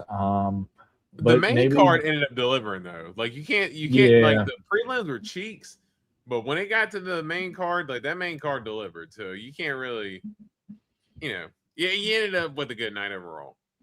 Yeah. So let's get into it, man. First fight of the night, we have one of my favorite personal fight names in the game, Party Time. Wes Schultz taking on Baby Yaga, Damian Penis. What a name. Anyway, Party Time Wes Schultz, 8-2 overall. Out of his last 5 fights, only loss is to Mansour Abdul Malik, where obviously he got knocked out, but that's Mansour Abdul Malik. He's 29 years old, 6'1" and a 77-inch reach. Excellent ground game. Won his last fight on the Contender Series by Sulev Stretch D-Rose at middleweight. Dude, that's a problem having that type of ground wizardry at middleweight. He is taking on the Baby Yaga, Damian Penis. 8-1 overall. He's 23 years old, 6'1" and a 79-inch reach. And the thing about Penis is jacked. Penis is hard. Penis is explosive. The thing we don't know about Penis is if he has the stamina to go 3 rounds, if you will, T-Rose. So Penis might be able to finish you in the first round, but if it starts getting carried out in the round 2 and 3, that Penis might be drained, man. He might not have anything left in him. That being said, dude, give me Party Time, Wes Schultz, to win this fight via second round submission. One of the dogs that I'm going to go with on the card, because just ain't nothing but -3, 4, 700 favorites on the fights this weekend. So give me a dog here in the first fight of the night. Give me Wes Schultz, Party Time, to choke out the Penis, dude. To choke the Penis. Choking chickens over here. That should be the Party Time Chicken Choker, Wes Schultz. I like the name, but Stop saying his name, please. Are you a fan of Penis, T-Rose? Do you remember seeing Penis on the Contender Series? I remember Baby Yoga. Yeah, that must have been one of the maybe like the HBO Cinemax episodes that I must have missed back in the day or something like that. But yeah, just in terms of this fight, yeah, we've gone on for this for too long. Damian Penis, he explosive striker. The only loss that he has was due to an illegal head kick. So what you're saying is Penis is explosive. An explosive penis on our hands. Well, Wes Schultz will have it on his hands. I'm going round 2 knockout for Penis. So D-Rose likes Penis here. I'm glad we could establish that. D-Rose is fan of Penis. Noted. D-Rose is fan of Penis here. Moving on to the next fight, where we have, moving from the dick to the ass, we have Eric Silva, King of what? Being ass? I don't understand, man. 9-3 overall. Inside the UFC, he is 0-2. Got arm triangled by TJ Brown, and against Muhammad Naimov, blew out his knee, I guess. Dude, 38 years old. We haven't seen him in 2 years. He was ass 2 years ago. Can't expect him to be better now. 5'9", 71-inch reach. Francis Marshall, 8-3 overall. -530 favorite earlier in the week. When I saw earlier, he was a -700 D-Rose. In his last few fights here, or in his 3 fights, losses out of his last 5 and total, Split decision loss to William Gomi. Good fighter. Got, KO'd by Isaac Bulgarian when he wasn't taking a dive. And then split decision lost to Marion Santos, which I personally think he won along with everyone else as well. So only lost these close fights and to good fighters, 26 years old, 5'9", 72-inch reach. Yeah, I guess Francis Marshall to go out here. Dude, Eric Silva's so bad, dude. I'm going to guess late round 2, early round 3, TKO or submission. I'm going to pick submission, man, but Eric Silva's terrible, man. What's your thoughts there? Yeah, I'm not even going to harp on this fight too much. I agree with you wholeheartedly. I just had to laugh because you said TJ Brown, and I was like, dude, that was your guy. Like, dude, and I thought he was good because of him, like Khabib and Eric Silva, dude. He looked like Khamzat against Eric Silva. I'm like, damn, so fucking TJ Brown must be good. And then he just went on to just be ass from that point on. And that shows me how bad Eric Silva is. Yeah, that was your guy. Like, you was all about using TJ Brown. And I was like, dude, TJ Brown is cheeks. Like, why do you like watching him? But Bryce Mitchell's training partner, dude. Yeah, he that's really the only thing I had to say about this fight. But I agree with you as well. Francis Marshall should be able to get it done here. I'm going to say round 2. I actually agree with you. I'm going to say round 2 TKO. I think he just wears Eric Silva down and just ground and pounds him out. That's fair, man. Moving on to the next one, where we have no dick or ass. We have heavy-handed Ernesta Carrascate. Who gave her that name? Does she have any knockouts? All of her wins are split decision.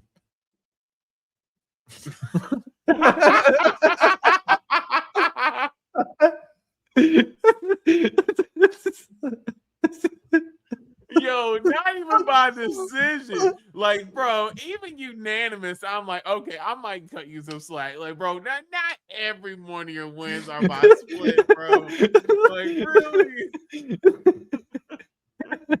Like, split. You know me. I shoot anybody some bail, man, if I can. I cannot look on your Tapology and all your wins are by split decision, and you're going to say you're heavy-handed. Nah, we getting that out of here. But to be fair, she has beat Nicole Cagliari, good fighter with bolt-ons. Don't leave that out. She does have some bolt-ons. She did lose to Diani Barbosa, which was let's be fair, she's from the neck down. Could be a man, like, let's be real. That's how jacked she is. She did beat crispy Carly Giudice on the Contender Series via split decision, man. So has beat some good fighters. 27 years old, 5'9", 71-inch reach. Kill Bill, Regina Taran on my Instagram all day today. Not because I'm, looking for her, just UFC's posting her, dude. She's 21 years old, 7-0 in her last 5 fights. Right hook knockout, knockout punches, knockout, and submission rear naked choke. 21 years old, 5'7", and we don't have a reach or anything yet. This fight was made today, D-Rose. It was going to be Montague that's going to be fighting in a few weeks now against Mayra Bueno Silva. So apparently she wasn't going to make 125. And, dude, being 5'9" at 125, I don't think Carrascate is going to make 25 for much longer, dude. She's a big girl, long. She's a point fighter. Let's be real. If she gets taken down, she can get back up. She's got okay takedown defense. The only issue is, dude, it goes back to her nickname, dude. Nicole Cagliari walked her down, dude, and just ate her punches like they were fucking Skittles. Who the hell gave her the nickname heavy-handed, dude? Because she can't even keep a person off. Like, they just walk forward, like, on her, dude. It's like, I don't really know. It's tough because against Montague, I was picking Ernesta Carrascate because that's the type of fighter that she's been beaten. I don't know a lot about Kill Bill, Regina Taran. But, man, dude, I just think short notice – I just have to go Karascati via decision here. But hey, I'm be rooting for Taran, dude. Let's go kill Bill. What's your thoughts on this fight? I just think that, as you said, short notice, Regina Taran, and I'm with you just in terms of not knowing much about her, and she might be explosive, but I do Against think who's? right, Like the fucking Mexican abuelas that are out there making tortillas, like is she actually fighting good people? She out there busting some tortas up, right, dude? Busting down them tortas, but Karascati, I do think that having the training camp, she's a smart fighter, and as we funnily pointed out that all of her wins are by split, but she does seem to know to kind of how to win those rounds out, to kind of edge those rounds out, even though I know there were some people who believed that Carly Judice had won their Contender Series fight, but she's able to get the judges on her side each time. And I think she gets it done here. I want to go by decision as well. Obviously she hasn't finished anybody now. When's it going to start? But I think it might be a little bit of a fun fight. But let's go Karascati here. That's fine. Moving on to the next one, where we got Douglas Da Silva, D'Andrade taking on Javier Reyes, UFC newcomer Javier Reyes. Short notice as well, or at least one of these two are. Anyway, featherweight, Douglas Da Silva, D'Andrade, 29-6 overall out of his last 5 fights, 3 wins, 2 losses. Win against Ganato Perillo, Sergey Morozov, lost to Said Nurmagomedov. Win against Cody Stamann, lost to Miles Johns. Douglas Da Silva, D'Andrade, he is 40 years old, 5'7" and a 68 reach, 68.5-inch reach, while Javier Reyes, 22-5 overall. Lots of experience. I'm surprised being UFC newcomer, just now getting signed. Winning on the Contender Series 5 months ago. 32 years old, 5'7", 73-inch reach, dude. Is it bad that I could not care less what happens or who wins here? I know Douglas Da Silva, D'Andrade has a bad gas tank, but being the UFC vet with just as many fights, dude, he probably knows a few tricks, tactics, but he is 40, dude, and could get fucking chinned, but he's tough as well, man. Tough fight to call. I'm probably leaning Javier Reyes, but I could be convinced Douglas Da Silva, D'Andrade. Which way are you going here, D-Rose? I remember Reyes from his Contender Series fight, and it was a little bit of a fun scrap that he was in, but I do think that Da Silva, D'Andrade, he's 40 years old, taking this fight on short notice, up a weight class, and he was already looking small at 135, so him moving up to 145, he's obviously, the dude's jacked for days. Like the muscles are never going to go away on this guy, but he's going to have the reach disadvantage. They're both listed at 5'7", but let's just say that 5'7" for Douglas Silva D'Andrade is very generous. That's very generous to say he's 5'7". So I do think Reyes just has the tools to get it done. Da Silva D'Andrade is way too tough to get finished, because I really think Da Silva D'Andrade's only way to get it done is if he's able to get it to the wrestling. If it's on the feet, I just think he's going to have a tough time finding Reyes here. So give me Javier Reyes by decision. All right, fair enough. Any worry that Douglas Da Silva D'Andrade gasses here in Mexico City? Higher than Salt Lake City. Yeah, potentially, but I mean, he's $2 steak tough too. So that's the biggest thing for me with Silva D'Andrade. I don't know if he's been finishing his career before either. So it's fair, man. Moving on to the next one. Moving on to another ass, the Rose. We have Christian Quinones taking on Chris Ass Moutinho's. Christian Quinones, 18-5 overall, lost 2 out of his last 5. Got signed back to the UFC. Won on the Contender Series against Zhao Long. Won against Khalid Taha after never being finished. And then lost his next 2 to Kyung Ho Kang and Hani Barcelos. He's 29 years old, 5'8", and a 70-inch reach. Man, he got choked out by Hani Barcelos. Dude, this is a bad fight, dude. Chris Moutinho, Terrible. on the other hand, 14-7 overall. We know got snoozed by fucking Malcolm Wellmaker. Before that, going on this run, killing everybody. 33 years old, 5'7", 68-inch reach, dude. This is one dude. If Chris Moutinho is going to win a fight, this might be his best opportunity in the UFC, dude. Because Christian Quiñones comes out like shot out of a cannon, but I wouldn't say he's the most cleanest, most powerful striker in the world.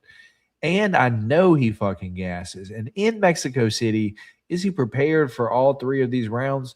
This is one dude that I could truly see Christian Quiñones just blowing his load, trying to knock fucking Chris Moutinho out in the first round, and then fucking gassing. And then fucking Chris Moutinho comes on late, dude, and it looks like Sean Strickland versus Abu Smagomedov, but in the third round, dude. Do I dare pick Chris Moutinho here? Which way are you going, man? Man, I'll be honest, the way he was leaning, I was like, is he gonna pick Moutinho? Because I'm with you that I actually do agree that I do think this is the one chance for him to get a UFC win, but aside from Guido Canetti, dude, this is your best shot, man.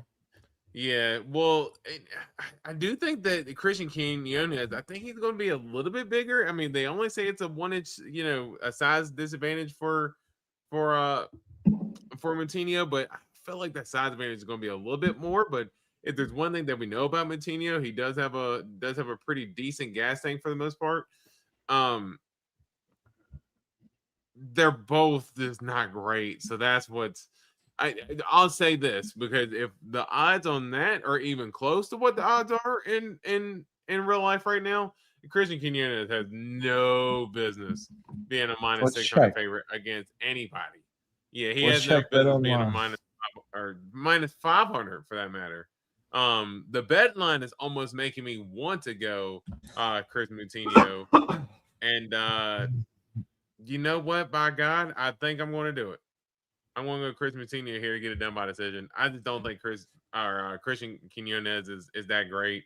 As you said, it's a little bit of a berserker. Yeah, Christian Quiñones on FanDuel is still minus 650 right now, which is absolutely crazy. I got minus 700 plus 500 my side. Yeah. Minus 650 plus 420 is what I got, but it's absolutely nuts. Give me Moutinho here on a whim. I'm going to go with you, D-Rose. Yeah, I'm going to say Moutinho by decision. All right, I'm going to go with you. I'm going to go late knockout, though. Willing to be wrong here. Willing to be wrong, but we're calling our fucking shot as a plus 500 dog. Moving on to the next one. We got Aileen Perez, another ass, taking on Macy Chasson. That has been ass recently, dude. Do you remember when I said that Macy Chasson could beat Kayla Harrison, dude? That I regret that, dog. Like I at this point, dude, like maybe when she's on, but dude, she ain't even hit or miss. She's like miss 3, hit 1, dude. It's just, she's just so inconsistent, man. She's good, but she on the other hand, she could also be ass as well. So the first ass we're going to be talking about is the fighter that's ass, is Macy Chasson, 10-5 overall. Man, Macy, I was a fan of you too, and you have just dropped the ball multiple times. At your last 5 fights, you are 3 losses and 2 wins. They'll upkick to the liver after beating Irina Aldana. Bad look. You beat Haney Kianzad. You beat Mayra Bueno Silva. You lost to Caitlin Vieira and to Yana Kunitskaya Santos, whatever she wants to be called. I lost my hard-earned money on you losing to the 40-year-old mom that is Yana Santos.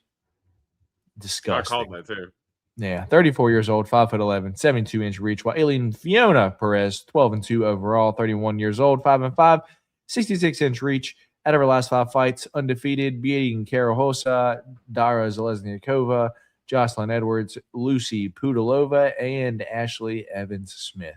Yeah, give me Aileen Perez to win this fight via decision. This fight probably also takes place at 145 because Macy Chiasson cannot make weight. Probably be a catch weight, and we'll just see Alien Perez getting one takedown around, laying on top, and we see Alien Perez win this fight via decision. What's your thoughts here, man? Well, my question to you was going to be if this fight even happens, because I mean, how many times have we Maybe gotten not. to the end of a fight week with Macy Chiasson, and all of a sudden, she doesn't come onto the scale because unfortunately she can't make the weight. It has been a constant issue for her. We hope she can get it resolved because there's no 145, but Aileen usually has some fucking tough weight cuts too. No, she has in the past, but it seems like Chiasson just has not been able to get right, man. I don't know what it is. I mean, she's as big as we are, dude. She's 5'11", dog. Like, no, that does have part to do with it, but yeah, I'll say that I'm not going to have an in-depth breakdown here. I think Alien Perez got the style to beat Chiasson. Chiasson can kind of struggle against the ones who can kind of pressure her, avoid the lengthy strikes, and kind of press her against the cage. This ain't going to be the most exciting fight. I would even volunteer this fight might be the PBF of the week, but I will say Alien Perez gets it done by decision. Can you somehow explain to me real quick how Macy Chiasson is ranked above Alien Perez? The only thing I could think is that she has a little bit of better wins. She's got that she got the Mayra Bueno Silva win where Bueno Silva challenged for the title, and I don't know. I believe Kansas was ranked right, and then she got the Bueno Silva win, so that's really what's keeping her in the rankings. And let's be honest, women's bantamweight is very similar to heavyweight, where it's not really going to take you too much to get ranked because there's just no depth to the division whatsoever. Yeah, I agree. Moving on to our next ass, we've got Jose Medina taking on Ryan Gandra. Here we go again. Our next ass, probably going to be picking him. We got Chicho Jose Medina, 11-6 out of his last 5 fights, won 1 of them, and that was before the UFC where he won via split decision. He lost to Magomed Ghaziazulov on the Contender Series, got his ass beat all 3 rounds, and Dana White was like, I like that guy. Come on in the UFC. And then he fights Zach Reese, in which Zach Reese beats his ass for 3 rounds. Midway through the second round, Zach Reese is putting his hands on his hips like, what do I have to hit this guy with to get him out of there? It's just, you could hit him with a shovel and he ain't leaving. And then against Atiba Gaudier, this is where the come on. This is Atiba Gaudier's, I think, first fight in the UFC, and just demolishes Jose Medina as he's calling him on, man. And then Jose Medina fights Dusko Todorovic, a terrible fighter, no chin at all. I think I was actually at this fight as well.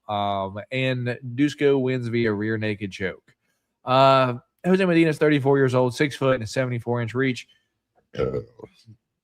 On the other hand, Ryan Gandra, Problema, 8-1 overall, win all of his fights by round 1 knockout or by knockout. He does have a submission there, arm triangle, so we got to keep an eye out for that. He is 30 years old, 6'1". But once again, being in Mexico City, what if this dude just beats the shit out of Jose Medina, can't get him out of there, and then just fucking gasses, man? So, you know what? I'm going to go out on a limb here. Let's go Jose Medina getting his first win via decision, Deros. Let's go Problema gassing in the first round. And then Jose Medina just Juliana Pena stamina suckering him for the next 2 rounds and winning the fight via decision. Just like basically you think Chris Moutinho versus Christian Quinones is going to happen, but up at middleweight, man. What's up? Yeah, I was with you on the Moutinho thing. Yeah, I can't jump with you on this one, and it's just because the proof is in the pudding, as Floyd Mayweather said, that dude Jose Medina has no danger to offer whatsoever, like nothing to offer, except for just waving opponents on and just telling them that he can eat shots until he eventually gets finished. And as you said, against a guy like Dusko Todorovic, I'm not saying that he was supposed to go out there and finish him, but kind of like we said about Moutinho in this fight against Christian Quinones, if there is a chance for him to get a win in the UFC, it would be against somebody like Dusko Todorovic. And he was not able to get it done. I just don't see what he can do to provide any problems here to Ryan Gandra to deter him. I'm going to say Gandra gets it done first round knockout. All right, that's our first different pick of the night. I'm on Medina. No, we got a couple. Rose. No, that's our first different pick, dog. Was that not our first? Or did we not pick different on the first fight? Nah. Yeah, Pinas and oh yeah, West Schultz. Oh wow, really? I thought must have missed it. I just want to come back around to the penis theories. That's what I heard. Yeah. And D Rose is a fan of the penis. All right. Yeah, you just wanted me to bring the penis back up. That's what it is, though. D Rose just got that penis on his mind. What's he gonna do? You love bringing penis up. Dude, you're the one that picked him. You're like, I'm going with penis. Anyway, speaking of penis, we've got Dave in the room. Holy shit, I forgot it's Wednesday. What's going on, Dave? How you doing? Fucking Dave's been out there fucking felching. That's why he ain't been in the room. I'm Celtics plus 3.5 weight 111. Good luck, Dave. Good luck, man. We've already talked about aliens ass. We've already talked about the penis, all the asses. Damn, I've been talking about my girl. I'll go only paid to make up for it later. D Rose for sure reflecting on the gayness of stream after it goes offline. Dave, you missed us talking about the explosive penis, how hard and explosive he is. But we're already past it now. You'll have to go back and check it out. Moving on to the next one, we got Santiago Luna. Never past penis. Santiago Luna taking on Angel Pacheco. Border Boy, Santiago Luna. Saw him fight at Noche about 5 months ago. He's 21 years old, 5'9", 74-inch reach. Angel Pacheco, 7-3 overall. Out of his last fights, 3 wins, 2 losses. Lost to Danny Silva and Colin Loughran, which is a bad look. 34 years old, 5'8", and a 70-inch reach. Dude, Santiago Luna, just like Carlos Leal, talked about him last week. Dude, he will walk forward like your girl walking into TJ Maxx, dude. No care in the world. Don't care if he gets hit. He is walking forward, throwing punches. Outstanding offense. Zero defense at all, dude. Got hurt in his last fight, but he ended up winning that fight. First round knockout, I believe, against Quang Bang Lee. On the other hand, Angel Pacheco is not much better. It's kind of the same thing, except for Angel Pacheco doesn't really have the firepower. He's got decent leg kicks, but these fighters both walk forward, throw bombs. But if you ask me who has more firepower, it's Santiago Luna here, and therefore I'm going to go Santiago Luna to win this fight. I don't know if he can knock Angel Pacheco out, though, dude. Angel Pacheco is really, really tough. I think on the Contender Series, what was the Contender Series fight? This one, dude, was a hell of a fight, man. And, dude, both fighters just unloaded on each other, man. I know we're past the penis part, but just unloading on each other. For me, I guess, dude, let's go Santiago Luna to win via decision. Which way are you going here, man? Yeah, I think you pretty much broke it down exactly the way that I see the fight. Pacheco's tough. He's got some ability, but I do think he's a little bit limited and lacks a little bit of firepower. He's super tough and definitely willing to go for it. But I think Luna is going to be the cleaner striker here of the two. I think it's going to be Santiago Luna. I think it'd be a little bit of a fun scrap, but I think Luna gets it done by decision. That's fair, man. Me and you agree on that one. Moving on to the next one, where you got Emanal Rodriguez taking on El Gallo Negro. Translated to our next black cock, D Rose. We got a black cock now taking on Hitman Emanal Rodriguez. This is more of your theme, right? There you go. Ta-da-da. Anyway, Imanol Rodriguez, 6-0, 26 years old, 5'4" and a 64-inch reach. We saw him on The Ultimate Fighter, lost against what was it? Jose Morales in the semifinals, and then we saw him fight on the Contender Series where he knocked out dude in the fight. He's still rather young, 26, but he looks like he's about like 18 or 19, dude. He's taking on El Gallo Negro, Kevin Borjas, the Black Cock, if you will, 10-4 overall. I remember him fighting Josh Van, where I was a fan of his boxing, looking him up before that fight, and then Josh Van wins via decision. He did lose to Alessandro Costa, where he got TKO'd from the back. He did beat Lazy Boy Rodriguez, dropped him a few times, and then looked like shit against Sumu Darji, where he threw like 5 punches the whole fight. He's 28 years old, 5'5", and a 68-inch reach. This is one of those ones, D-Rose, that I'm not saying that dude, this is one of the underdogs this week that I could see coming through in Kevin Borjas, El Gallo Negro. I just think he has the striking, the counter boxing, the takedown defense to show this kid what's up. He's undefeated, 6-0.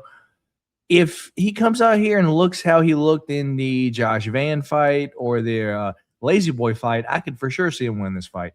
If he comes out here looking like he looked in the Sumu Darji fight, then he's fucking burnt toast, man.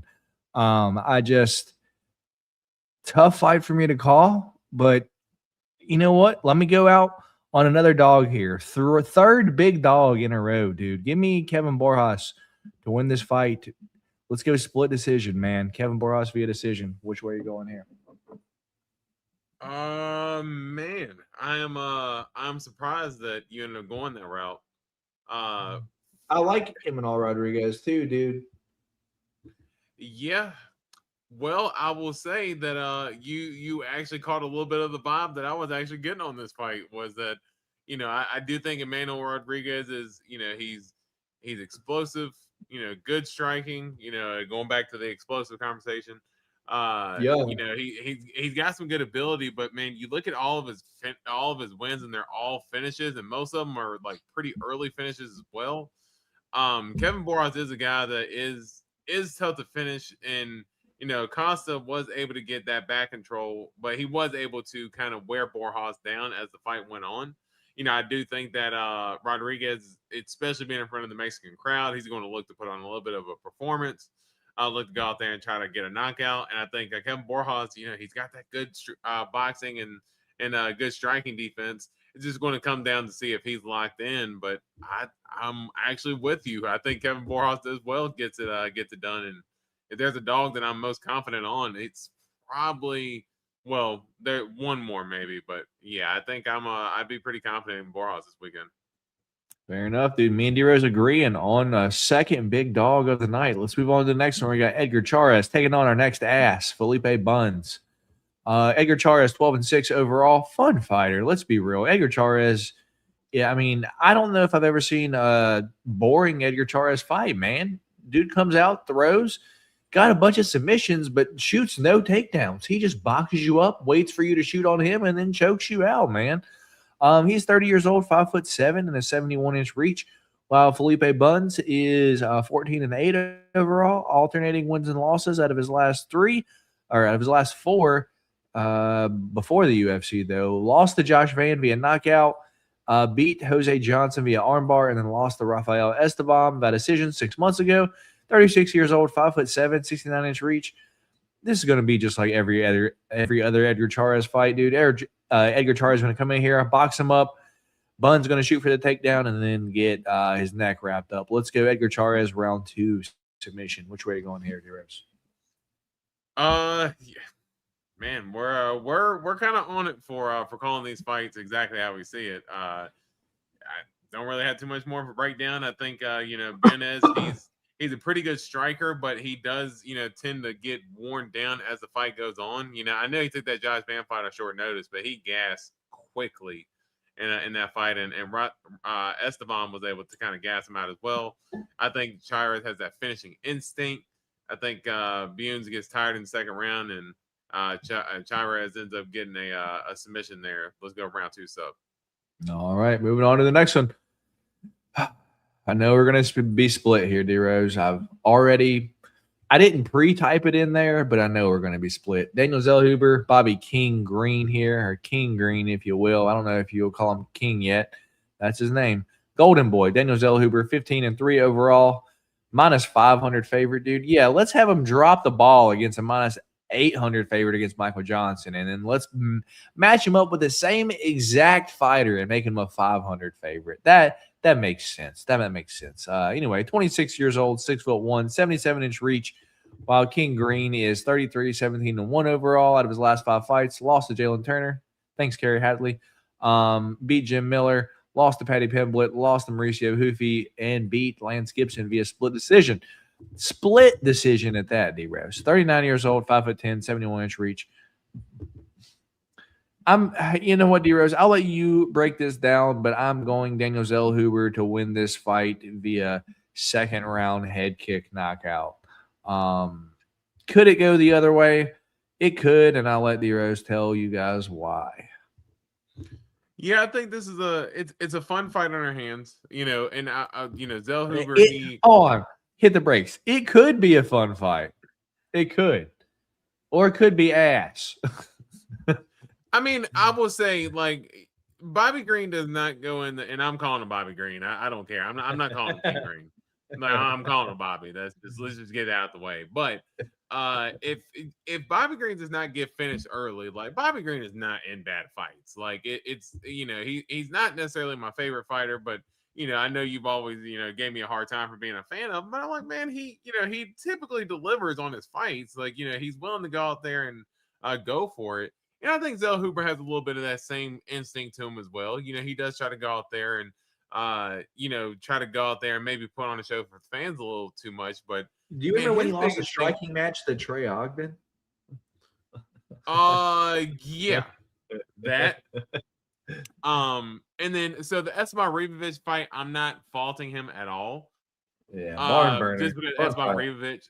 I think fight of the year, Esteban Ribovic, super fast guy. I can't be too mad about that fight. But that Michael Johnson fight, and I'm not even saying like the betting line, because I didn't even bet Daniel Zellhuber because I just don't trust the dude. It was just that he does not use his length and his reach. Like, he's one of the biggest guys in the division, lengthwise and height-wise, and he does not use it whatsoever. Like, he lets guys crash in continually. And he was letting Michael Johnson control the range in that last fight. Now, I don't think Michael Johnson and Bobby Green have the same exact style, but I do think they have a similar style just in terms of, heavy boxing, good shoulder rolls, and can use a lot of pressure to move forward. I think Bobby Green gets it done here. Sprawling brawl. Yeah, I think Bobby Green gets it done here, man. I think he gets it done by decision. Zellhuber just does not know how to use his length whatsoever. I think Bobby Green works his way inside, works some good body shots, does some shoulder rolls, talks some smack in there as well. I think he gets it done by decision here. Give me Bobby Green. That's fair, man. Moving on to our co-main event of the evening, we have Marlon Chito Vera taking on David, the Doctor Martinez. Second doctor in a week. Are we going to have 2 doctors win 2 weeks in a row? Quite possibly. 23-11 and 1 for Marlon Chito Vera out of his last 5 fights. He's won 1 against Pedro Munoz via decision. 33 years old, 5'8", 70.5-inch reach. D-Rose, at this point, Marlon Chito Vera is looking like Jose Medina, man. Like you like how UFC just keeping him around because he's tough, man. David Martinez on a run, 13-1 now over his last 5 fights, 5-0, 2 have been in the UFC, 1 in the Contender Series, win over Simon Oliveira, knockout, and then decision win over Rob Font, where he dropped him more than a few times. 27 years old, 5'5", 67-inch reach, and I picked Rob Font to win in that last fight. Just eye-opener, dude. David Martinez is here, fast hands, good kicks, good head kicks, and Cheeto doesn't do a fucking thing. So David Martinez via decision for me. Dude, if Cheeto loses this next one, they got to give him one more. And if he loses that one, dude, you lose 5 in a row. Out you go, buddy. Yeah. For me, Cheetos has gotten to his. I don't know if he's just reached that point to where he just kind of stopped caring altogether. He's just going in there and almost just kind of just doing cardio just to go in there and get paid at a certain point, because I don't know where that ruthless aggression went that he carried, kind of early in his career. And for me, David Martinez, the way that he knuckled up Rob Font on like a week's notice like that, yeah, I got a lot of confidence in David Martinez to get it done. And, I'm sure he's going to be in a lot of people's best slips and parlays and stuff like that. Again, I'm not going to go too heavy on him, but I'm definitely putting David Martinez in some of those. Give me David Martinez. Cheetah Bear is still too tough. You're not going to finish him, but David Martinez gets it done in what I think is a clean 30-27 win. That's fair, man. Antoine, asking, wow, you're done with Soul Hooper altogether, D-Rose? Maybe. I don't know if I was ever, with him to begin with. As you said, that Trey Ogden loss, that was one for me where I was like, ugh. Like, I was just that was hard to get over. Like, I know Ignacio Bahamondes had the loss to McDessie. McDessie, yeah. I know he had the loss to John McDessie, but I was like, he's shown some improvements in his game. I just don't see where Zellhuber has made the necessary steps to get better. I mean, That's of course, fair, he can come out this fight and look explosive, but I'm just, I'm not trusting the process. That's fair.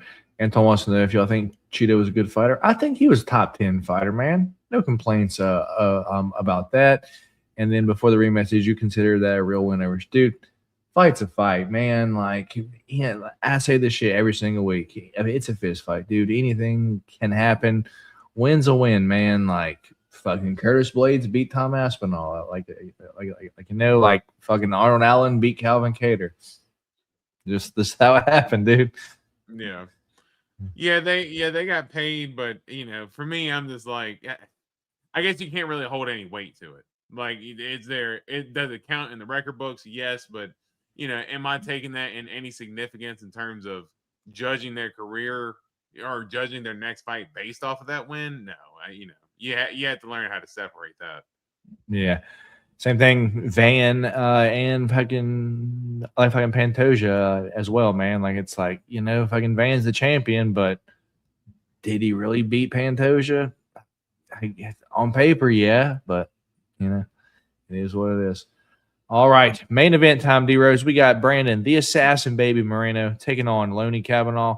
Brandon Moreno, 23-9-2 overall out of his last 5 fights.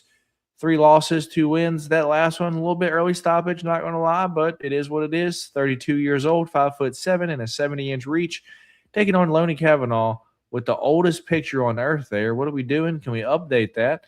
9-1 overall, undefeated before he fought our guy, Charles Energy Johnson, in his last fight where he got smoked by CJ. Step back, leaving his hands down, and CJ hit him with the hook, dude, and fucking smoked him. But yeah, 26 years old, 5'4", 67-inch reach. The only issue is Loney Kavanagh's taking this fight on 2 weeks' notice? So he's flying from England or China, wherever he's at, dude, to Mexico City at crazy elevation, probably one of the top elevation points the UFC even fights at, and expects to be in 5-round shape, dude. I don't see it, dude. I think Brandon Moreno wins this fight. I think he makes it look rather easy. I don't know if he gets the finish. Let's go Brandon Moreno via decision, man. Yeah, I mean, you kind of checked out the boxes there. I think for Leonard Kavanagh, he, this is an uphill battle for him to climb. Not necessarily saying that it's impossible for him to get it done, because he does have some ability.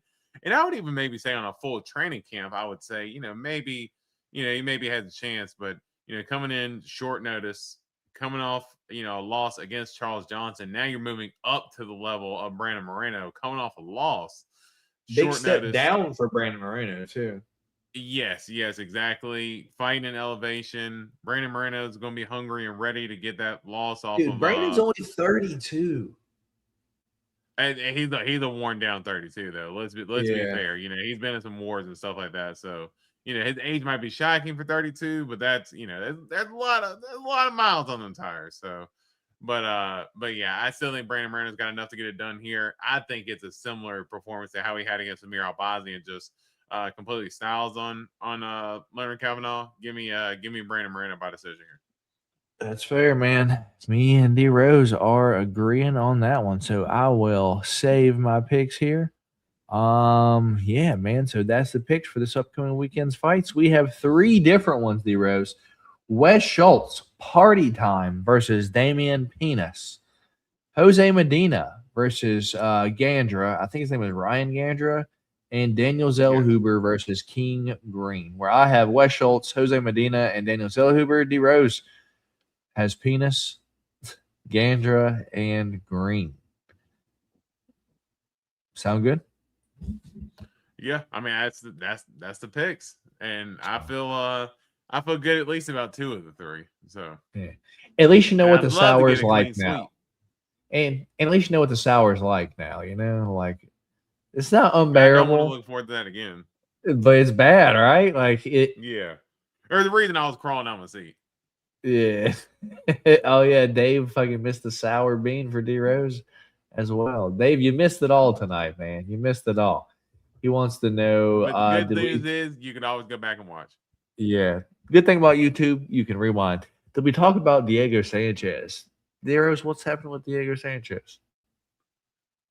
I wasn't quite aware that anything was going on with Diego. Not me either. Let me Google real quick. Hopefully nothing too crazy because he has been involved in some couple of nutcases over the last few years. 2 days ago, reaches plea deal for Jariah Lest on multiple gun charges. Who's giving Diego a gun? Jesus Christ. Yeah.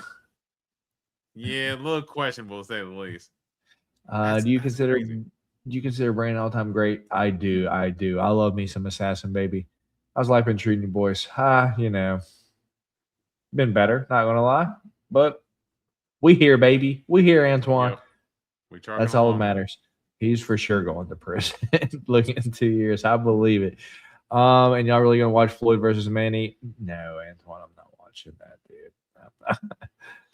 Last time we saw BJ Penn. I'll watch it out the corner of my eye. I'm not gonna be completely locked in on it. Like I might have it on TV while I'm laying in bed, probably dozing off. That's fair. Last time we saw BJ Penn, he was thinking his family were aliens in disguise. I know, dude. Just kind of makes you feel bad for some of these fighters, man. It's going to be at this. I don't give a fuck, Antoine. I don't care if it's atmosphere. All right, D-Rose. Well, I believe that is going to be it for the show. Check out this. Dude, I'm a trader, yeah? A Houston Rockets shirt. Wow. Kind of fucked up, huh? Rival. But the back's kind of cool. But... Check out the back. Kind of cool, right? Let me go over here. Oh, that's cool. Yeah. Nice collab. Like I was like, I'm in the arena. I get a shirt all the fights that I go to. So, why not get one that's at least kind of cool, So, it is what it is. Feel like a little bit of a trader, but, I'm still a Spurs fan. Just have one Rocket shirt. Also, do you think the White House card will be the greatest card ever? It has to be, man, right? Like the way they're hyping this fucking shit up, it fucking better be. Did you? Man. That's gonna be a hard card to UFC 300 was such a moment in time, and dude, we did not realize how good we had it that night to where the lead up to the UFC 300. I remember people were so mad about the announcement of Alex Pereira and Jamal Hill being the main event. Then the card happened, and everybody was just on a crazy, wild roller coaster ride the entire night. And we have not had a card since then like that. And it's going to be hard to top. Yeah. Did you see any Rockets jersey? I don't think so, Antoine. Did you get the? Yeah, that was my time watching basketball growing up. Yao Ming, Tracy McGrady.